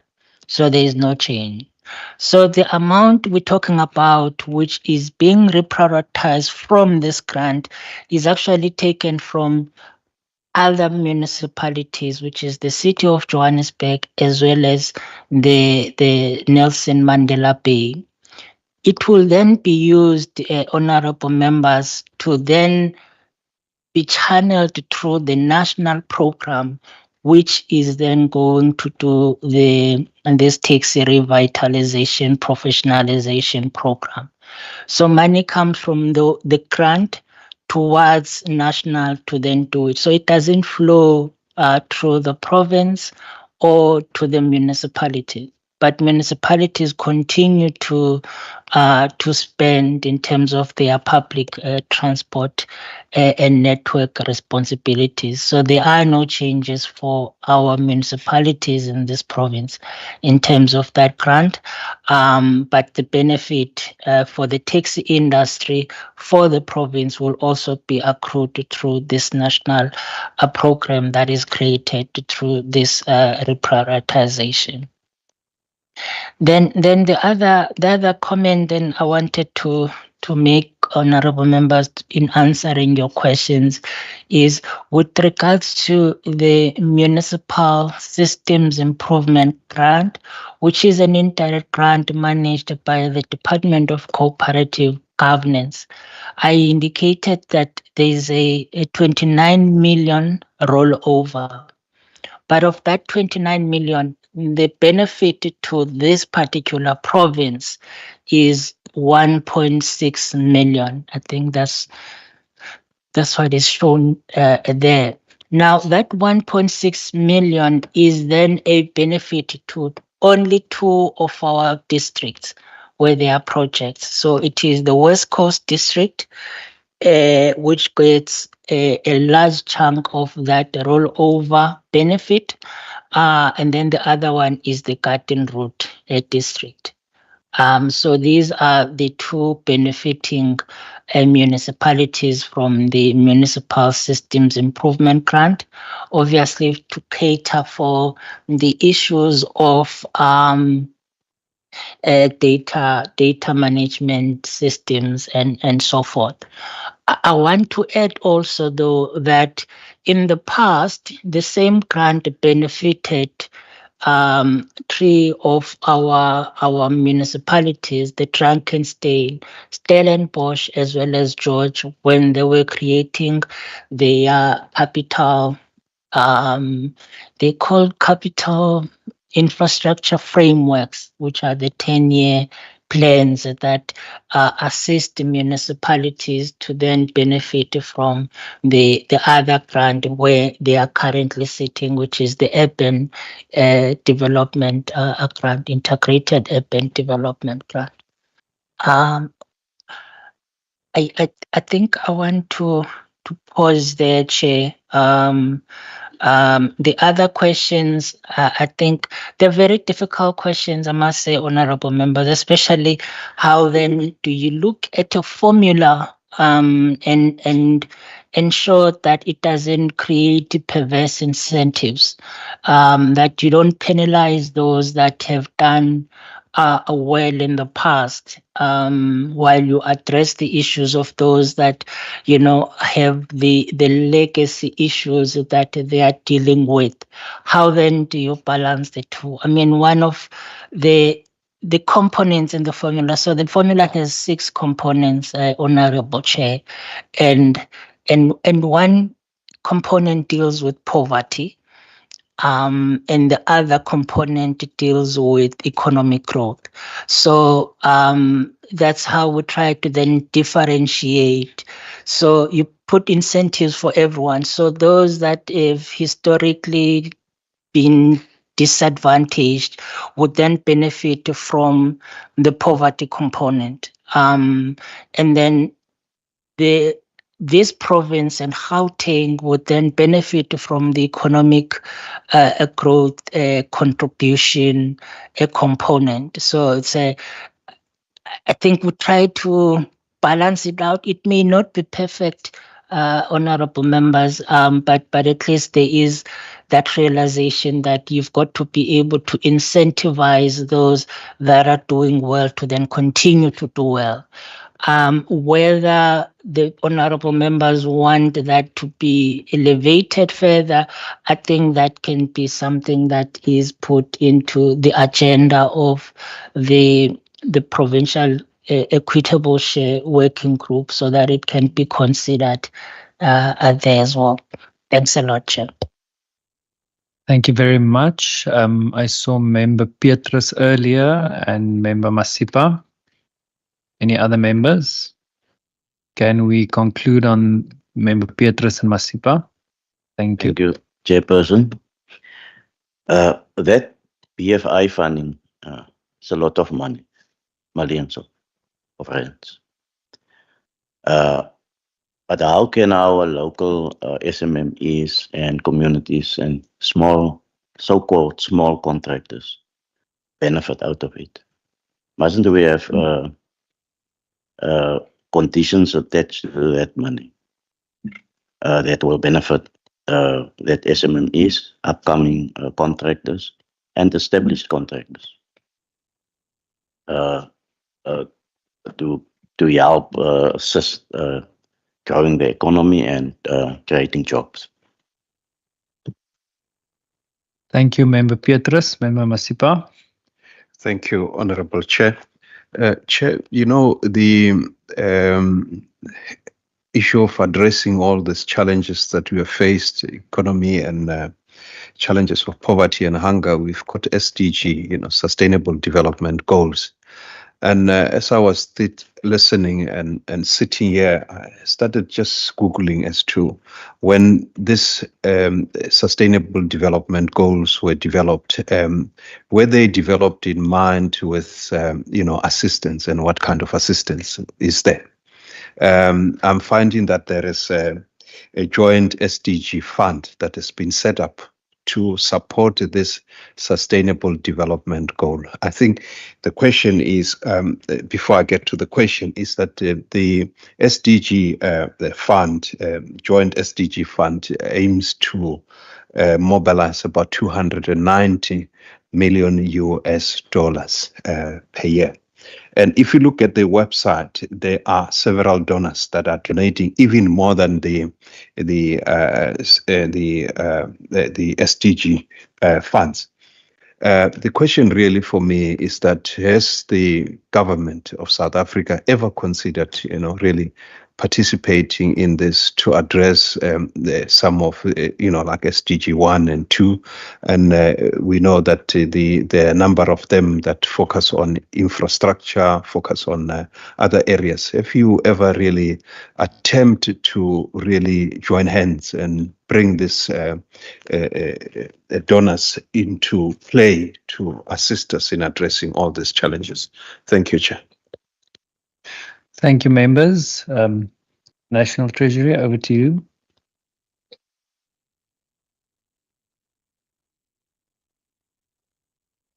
Thanks, honorable members. I think I tend to agree with both the honorable members that have spoken now. Firstly, on the honorable Petrus on the issue of the benefit to the small contractors and SMMEs through the BFI. I think there's an opportunity for that, and obviously the spending agencies are expected to, so that expectation is there, that the benefit should cascade to that level as well. And then the fund, regarding the fund, not my area of expertise, honorable member, but it's something that we will have to check within our domain as well to find out. Maybe we can provide a written response to the committee on those particular issues as well, so that we can be able to satisfy the members. The extent of the benefit in terms of the small contractors, but also whether the Treasury has considered the SDG fund, and perhaps maybe the pros and cons there, because I do know that we are committed to being part of that, and we report on the SDG goals. There's currently the climate one that just concluded now, and I know we were taking part of that, and we were committed to meeting some of the goals around that. So yeah, I think we'll provide a written response on that, Honorable Chair. Thanks. Thank you very much, members. Does that conclude our questions on the presentation? It seems so. Thank you very much. Members, we will now afford our NCOP delegate, Member Paul Swart. Member Swart, we will now afford you the opportunity for inputs on the division of revenue. Thank you. Thank you, Mr. Chair. After all the late night sessions that we had a couple of months now, National Treasury have to answer all the questions from everyone, and no one seems to be happy. And that's firstly, Mr. Chair, I really want to applaud and congratulate the all people part of National Treasury for all the work that they've put in and what they've done in 7 days a week, 24 hours a day.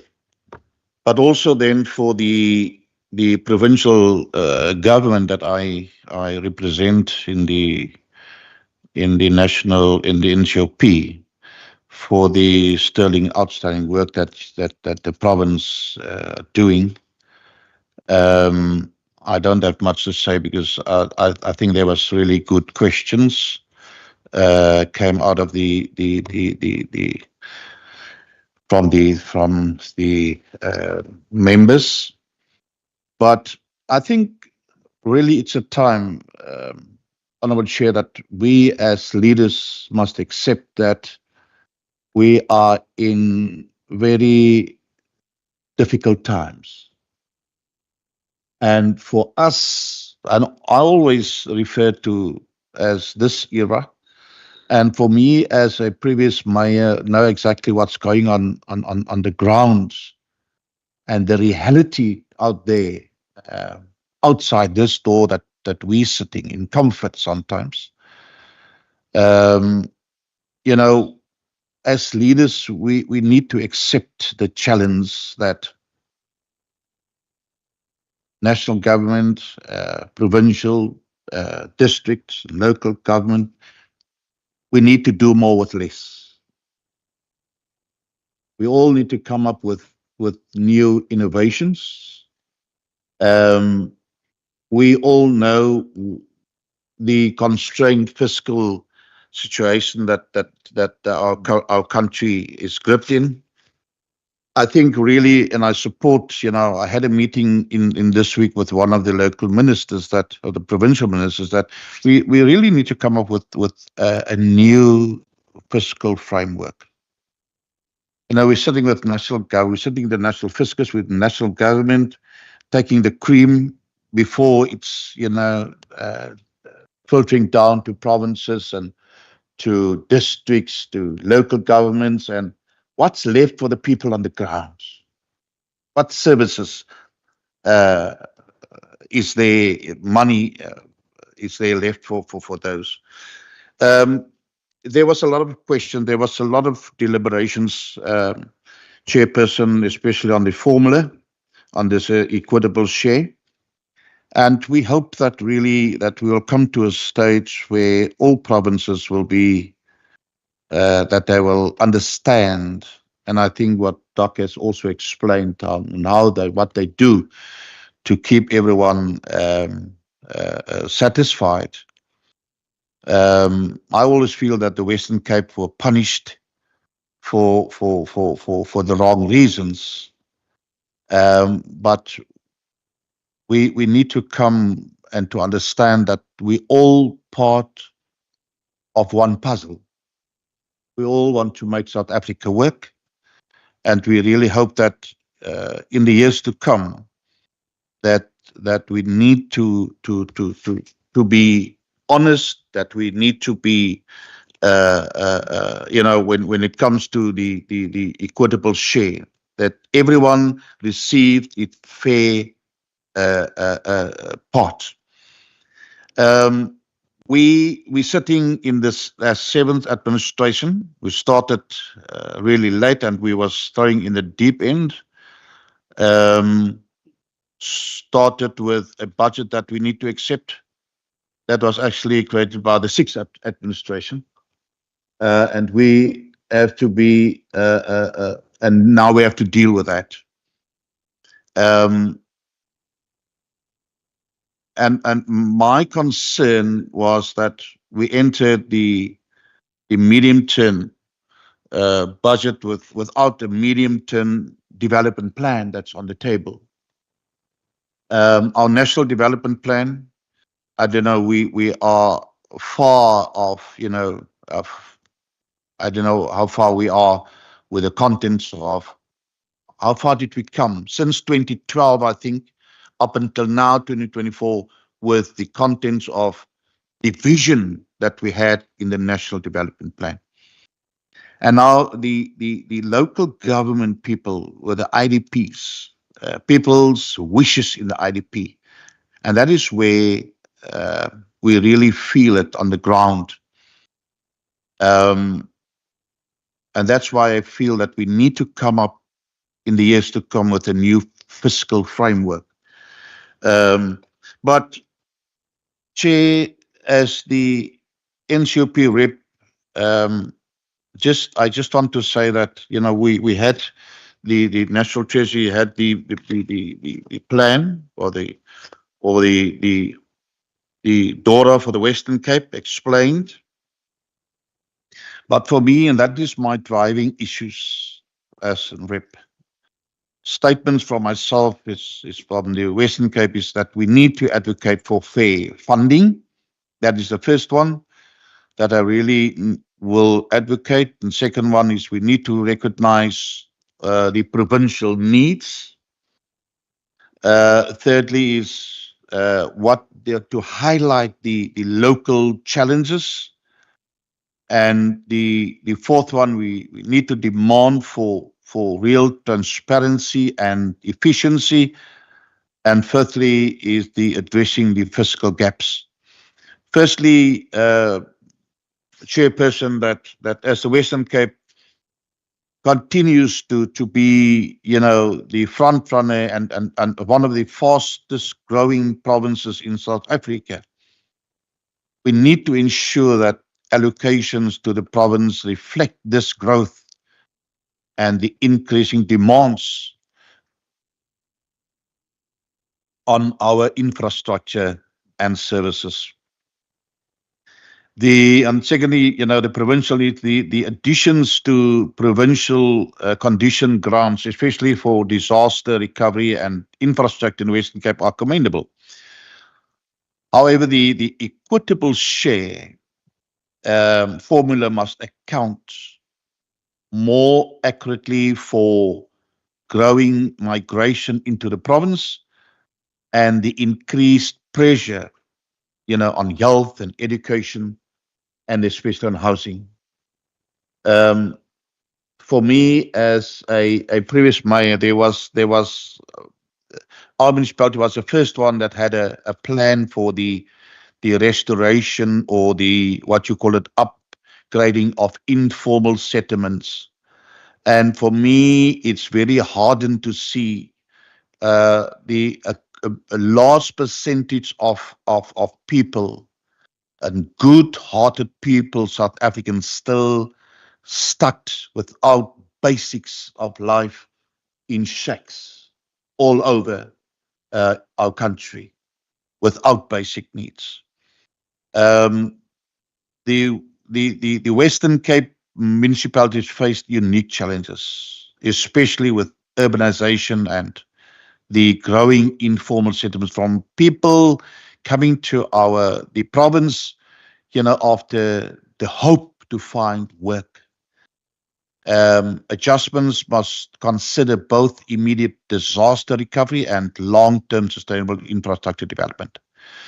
The questions that were raised, Chairperson, over the past months, and I think really we need to come up with a new formula, and that was the agreement on equitable share, review on that, the disaster relief and recovery, and the question that I posed in one of the meetings was the conditional grant flexibility.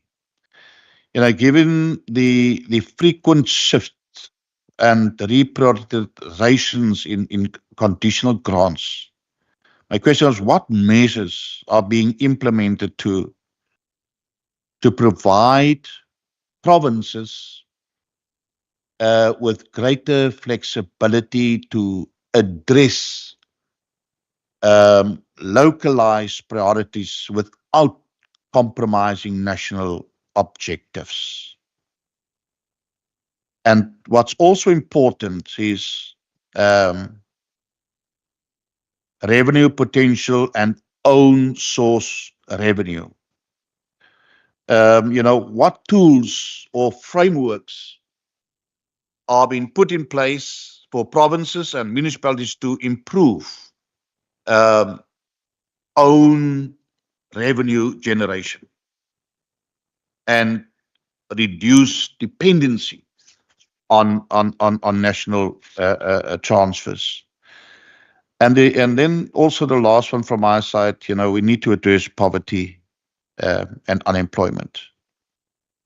My concern is, the SOEs, we know in what state and how many billions that was thrown into that endless pits. The state of our municipalities currently. When will we start to fix that? Because that is where we are in the cold face of the communities, the financial state of our municipalities. With the Western Cape tackling high unemployment and service backlogs, my concern is there any consideration for creating special allocations for programs and to address these challenges more effectively in provinces showing rapid urbanization? So, Mr. Chair, I think we have still a road to travel. We're not going to see a turnaround this ship within the next couple of years with the debts, the cost of debts. It's scary from outside. I was sitting outside. It's easy to turn around a municipality, take over municipality. People was ruining municipality, turn over the municipality because you've got to hand off on a couple of the CEO, the municipal manager, to turn around. But how to turn around this Titanic? Came in from outside. For me, it's scary on where we are as South Africa, looking forward. And with the frustration, the growing frustration out there from the the citizens of our country. They are hopeless. There's people living under the breadline with no hope. And it really needs us as leadership. Through party lines, we had a discussion yesterday, the effect of crime on each and every household. So what are we going to do as leadership? We need to come up with real solutions. We are all human, but we need to rely on professionals. But we need to come collaborate and see if we can turn around the ship. So moving forward, we need to work together. And myself as the rep NCOP, we will work together hand in hand with national. We got the brighter people's more positive now with the GNU. It's all depend on how we taking it forward. But thank you very much, colleagues in the Treasury and the province for the outstanding work that you do in changing the lives of the normal people of our country. I thank you. Thank you, Member Swart. We appreciate your inputs. Members, we will now call on any members of the public or any public stakeholders to make submissions on the Division of Revenue Amendment Bill. Mr. Dustin, if you can just assist me to see if there is any inputs on the online platform. I do not see any members of the public or stakeholders in the house. But just please check on the online platform if you see any hands. Thank you, Chairperson. Honorable members, Chair, through you. I see no hands, Chairperson, and I have not received any inputs from any member of the public or stakeholder on the Division of Revenue Amendment Bill, Chair. Just to let yourself and the committee, Chair, that this meeting has been advertised, Chairperson, in our three main media sources. The Vokani, the Burger, and the Cape August Chairperson last week to inform the members of the public and all the stakeholders of this meeting happening today and to invite everyone to provide inputs, Chairperson. I have received none thus far. Thank you, Mr. Davids. I will now, apologies, to the National Treasury, Mr. Pakis and Mr. Mandla. Thank you so much for joining us today, as well as officials from the Provincial Treasury. Thank you for joining this morning. You are now free to go, and the rest of the committee will stay behind to consider and adopt the negotiating mandate report on the Division of Revenue Amendment Bill. Thank you for joining. You are free to go. Chair, while they are leaving, can we just have a leg break quickly? We can do a quick 10-minute break if we can be back at 11:45. We can move to the members' dining room after we've concluded all the business. So please don't go there now, but we can do a quick 10-minute break. Thanks. Thank you.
Thank you very much.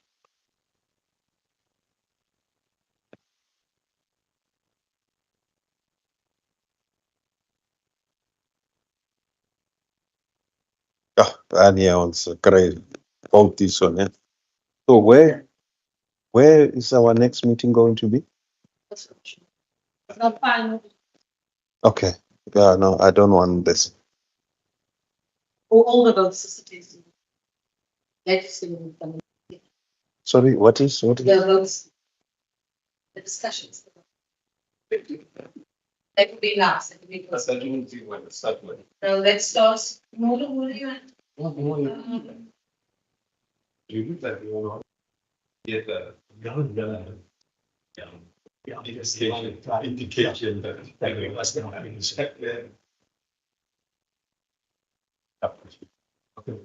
Oh, we can start this one.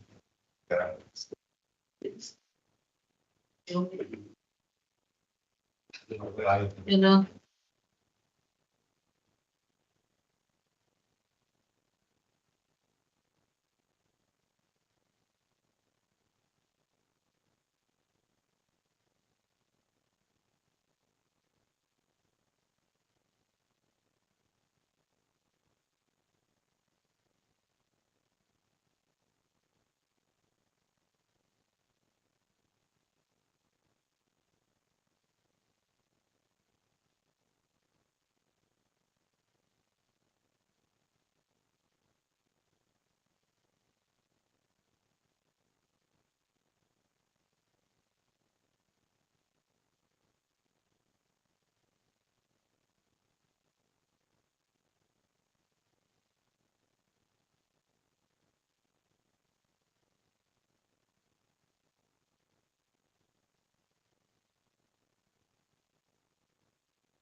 Okay, thank you, members. If we can settle down just to conclude the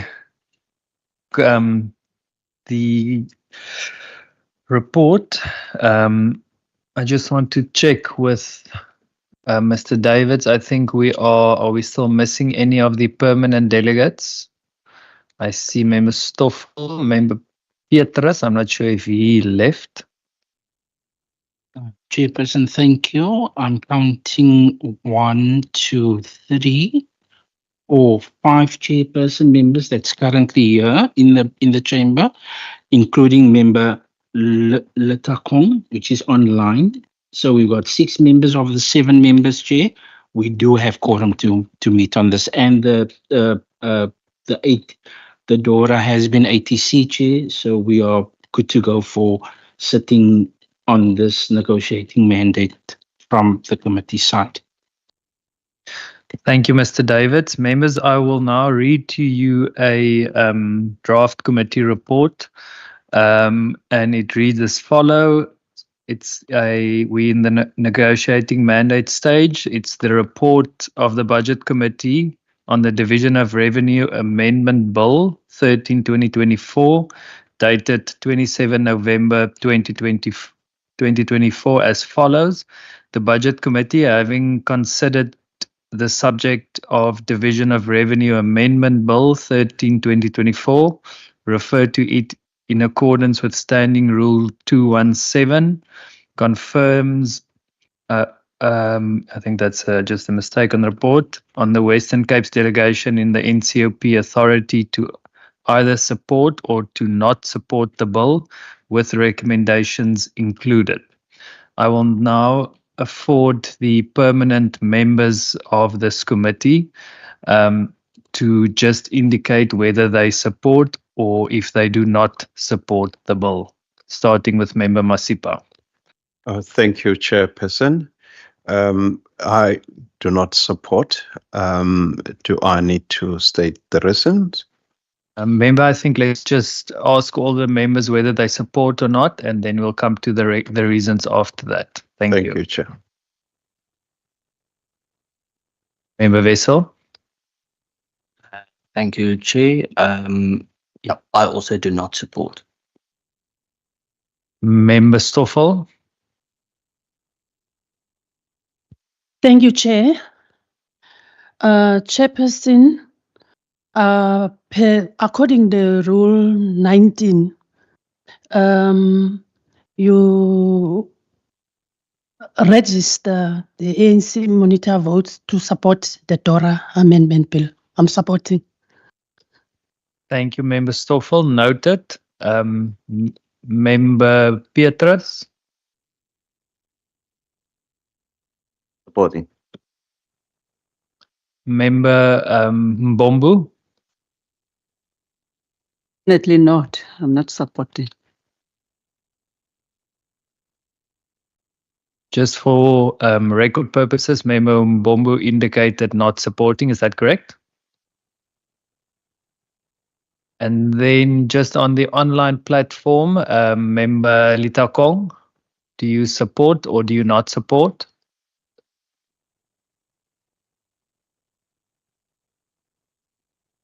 Member Litakong, if you can hear me.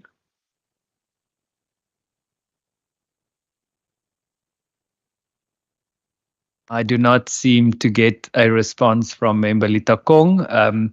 Members, in terms of those who have not supported, if we can please afford these members the opportunity to give the reasons and recommendations why they do not support, and we will start with Member Masipa.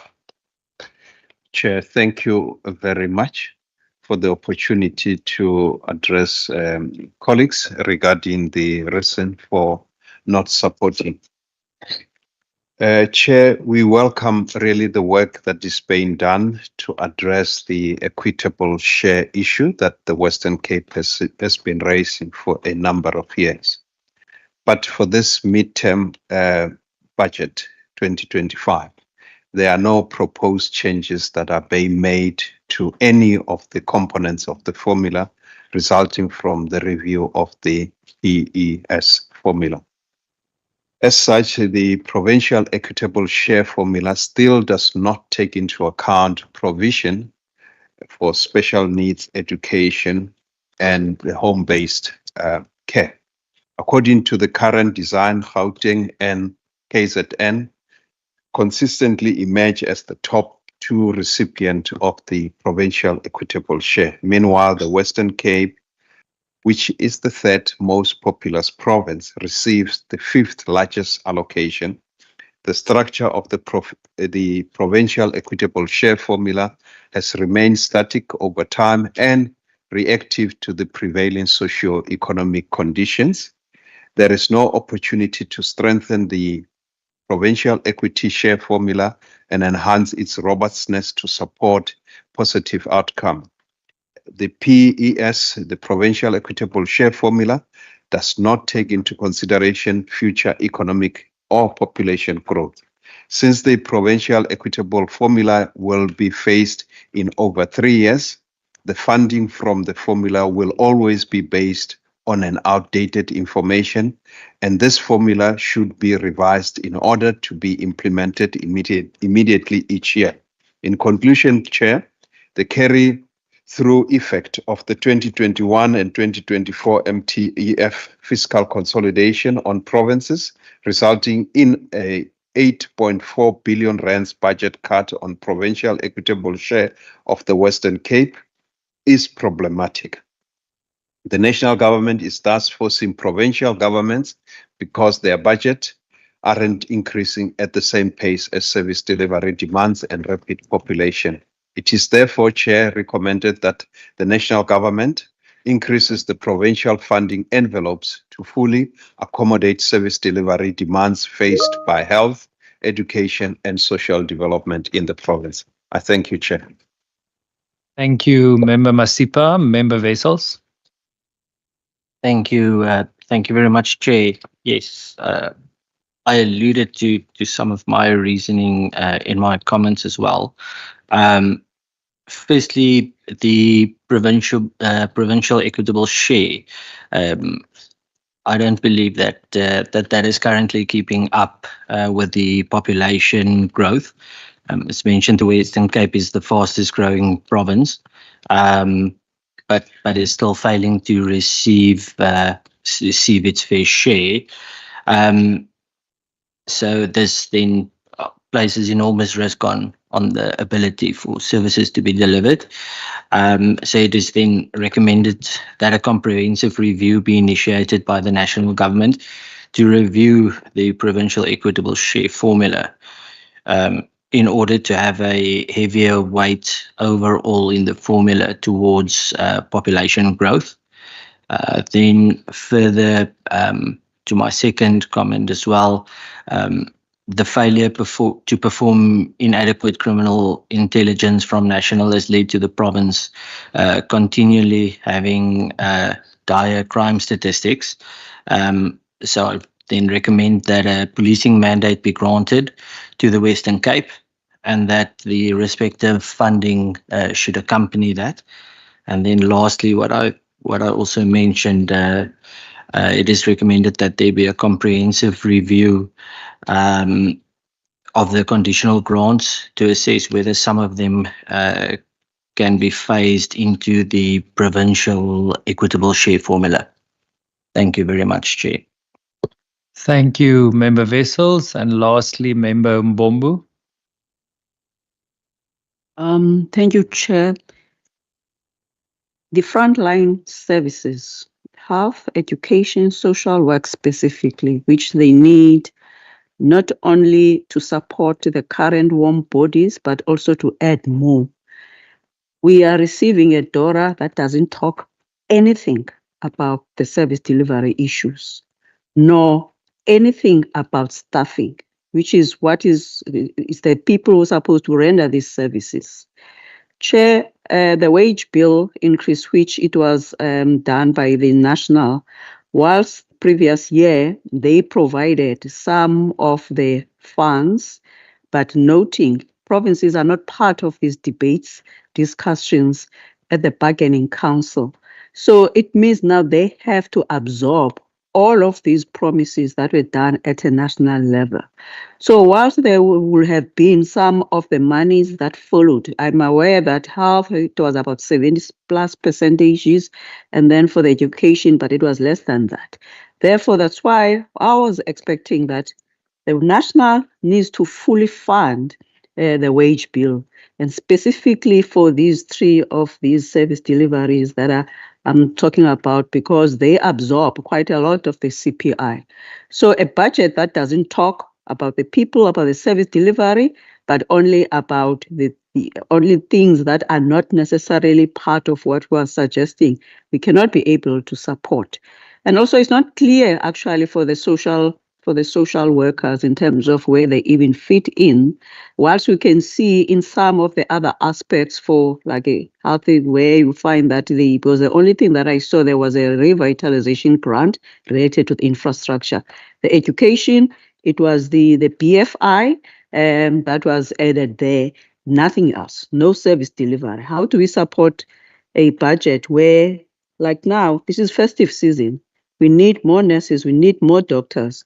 January is going to be the school enrollment. We need more of those. But this budget, this DORA, is quiet on those. Thank you. Thank you, Member Mbombu. I would just also like, as a member of the committee and the chair, also just for the record say that I do not support the bill as well. And further to that, just want to add, I agree with what my colleagues said, that indicated that they do not support, but also to include the recommendations that the National Treasury must confirm whether all social workers as fully fledged frontline services with the relevant funding that goes along with that. Members, with that being said, I just want to, yes, Member Petrus? Thank you, Chairperson. Can Chairperson repeat it, please? That last input. Thank you, Member Petrus. The part of the social workers. It is a recommendation that the National Treasury should confirm whether all social workers as fully fledged frontline services is a recommendation from my side on the reasons on rejecting DORA. I saw a comment from, let's take Member Stoffel first as a permanent member of this committee. Thank you, Chairperson. As the African National Congress, we are supporting this bill based on the following reasons. The bill has provided for a very for the very disaster challenges that were raised by the province, and will now see more than $500 million towards fixing our roads and related infrastructure damaged by floods. Secondly, the adjustment has even provided $250 million towards BFI to fund the Rapid School Program, which means responding to the increasing demand of schools in the province to meet increasing numbers of learners in the province. We are actually worried of the Dragonstein has requested a 225 million budget for infrastructure be rescheduled 40 of the years as they are not ready for this sanitation infrastructure upgrade. 4, we support the reform taking place to deal with equitable share and emphasis the need to sustain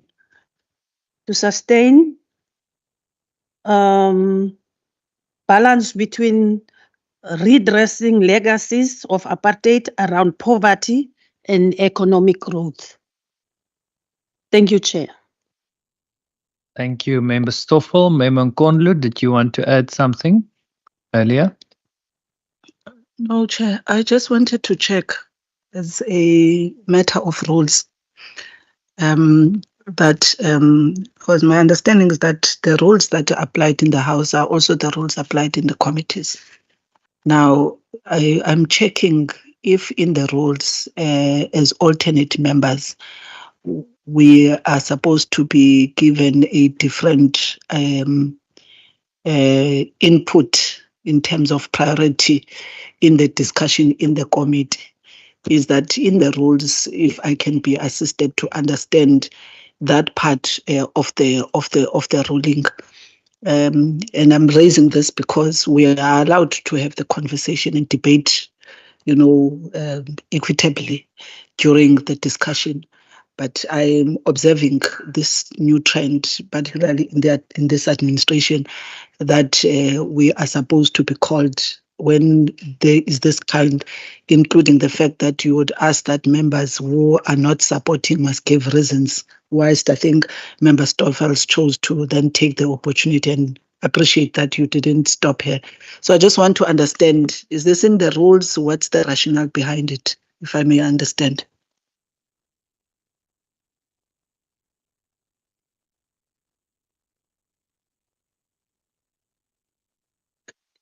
Thank you for that, Member Nkondlu. I was going to propose after we've asked all the permanent members whether they support or not, that all members, even if they support or if they do not support, to email the reasons or recommendations to the procedural officer, which I will then share with the entire budget committee, if that is in order with all members, if we do it in that order. Member Petrus?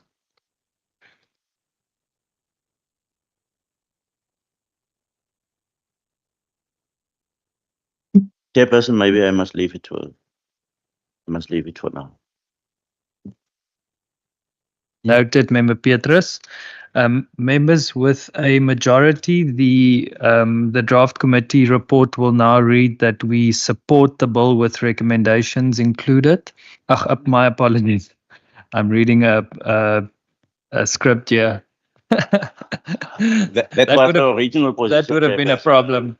That we will not be supporting the bill with recommendations included. We will note the minority view that Member Stoffel raised. If I can just have a proposer for not supporting the bill. Dirk Wessels will support. Thank you. And someone to second. I second the not supporting the DORA. Thank you, Member Masipa. Members, as I've indicated earlier, if we can please within the next hour provide the procedural officer with our reasons and recommendations that we just discussed, that would be appreciated. Apologies, Member. Apology, Chairperson. Must be today or? Should be immediately within the next hour, if possible. Members, any other inputs before we adjourn? I do not see any hands. Mr. Davids, any other business? No, Chairperson, no other business, just that the next committee meeting, Chair, will take place next Monday between 9 and 10 virtually, Chair, to consider the final mandate on this durable, Chair, and including the Western Cape Adjustments Appropriation Bill, the committee's report on that, Chairperson. Thank you. Thank you, Mr. Davids, and thank you to all members and officials. It's been 2 long days.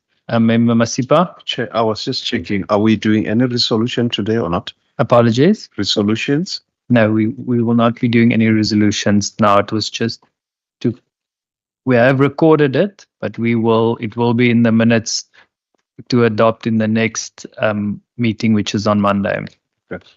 The reason why I'm asking is because the National Treasury did indicate that they are working on a provincial equitable share. And I was wondering if we can really just make that as a resolution to follow up and obviously not to come and present to us that equitable share formula and obviously giving us the timelines as such. Yeah. Thank you, Member Masipa. We have noted that as a resolution in the minutes. Yes, thank you, Member Stoffel. Thank you, Chairperson. Chair, I'm a bit skeptical about it when it comes to the resolutions. Here you are telling us that we will find the resolutions in the minutes. What is the resolutions? We don't know what is the resolutions. Can we then be informed what the resolutions is so that we can confirm that is the true reflection? So can we then do it in that fashion to assist all of us, I think, in the House? I thank you, Chair. No problem, Member Stoffel. We will do it in that fashion. Please go ahead, Mr. Davids. Thank you. Thank you, Honorable Chairperson, members. Chair, through you. Basically, Chair, there was some resolutions that were made, Chairperson, within this meeting, including request for information, Chair. Chair, a resolution that has been made was by Member Mbombo, where she requested whether the spreading of the DORA funds can take place over 2 years, and the advice that was given by National Treasury is that we should request a provincial treasury to request a rollover of the funds if it cannot be spent. And basically just make it committed funds, Chairperson. So that is a resolution that we will write to Provincial Treasury to ask for that process, Chair. And then there was from Memon Kondlo a request for a further breakdown of the of the information on slide 7, Chairperson, which is the Comprehensive Agricultural Support Program grant, the Education Infrastructure grant, the Health Facility Revitalization grant, and the Provincial Roads Maintenance grant, Chair. The department said, National Treasury, that they can provide us with that breakdown, Chairperson. And then Member Masipa also requested that for future usage going forward on slide 17, that if there can be a breakdown per province of slide 17, Chairperson, which basically is the DORA in terms of the MTPPS, Chairperson. The National Treasury said that they can do that going forward. That will be requested in a letter to National Treasury, Chair. Chair, Member Wessels raised the concern of the Provincial Equitable Share, Chairperson, especially with regards to slide 24, which indicates the future works and how the migration to Cape Town and service delivery, how's that being taken into consideration with regards to the provincial, to the PES, Chairperson. That will be indicated in the minutes as a concern. Chairperson, Member Nkondlo asked for more information on the BFI on slide 18, which National Treasury said that they can provide for us. And then Chairperson, again, Member Nkondlo requested just a breakdown of where the school's infrastructure grant will be spent. The department once again said that they can provide us a breakdown of that, Chair. And then as Member Masipa indicated, Chair, just to request a National Treasury next year in February or March, a briefing on the PES, including any reforms that has taken place, Chairperson. So we will write them a letter to request them to prepare for that briefing session, Chair. And then basically Member Petrus requested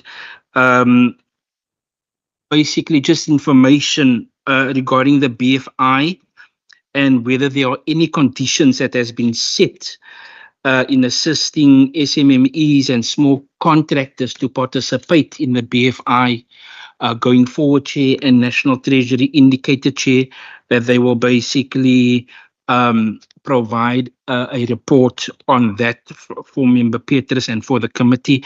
Then also, Chair, there has been a concern, Chair, on how National Treasury deals with the procurement processes and reforms in order to achieve the goals of the government's developmental outcomes and the impacts thereof from member Nkundlo, which the department also indicated they can give us a report. But I will also note that in the minutes, Chair, as a concern, and then Chair, just from member Swart, Chairperson, he raised the concern that there is no medium-term development plan in terms of the NTIF going forward, Chairperson. So I will just put that concern also in the minutes, Chairperson, that will accompany the report to the NCOP when they're going to sit on Friday on this report, Chair, for all of the provinces.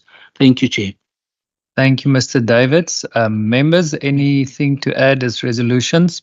Member Petrus, Yes, please go ahead. Chairperson. Yes. The point I tried to make was actually a little bit stronger than that, because National Treasury, they make that commitment that they will look into it for that we have conditions in future attached to that BFI funding that will benefit local communities and local SMMEs and the so-called small contractors. And that is for us very important, Chairperson.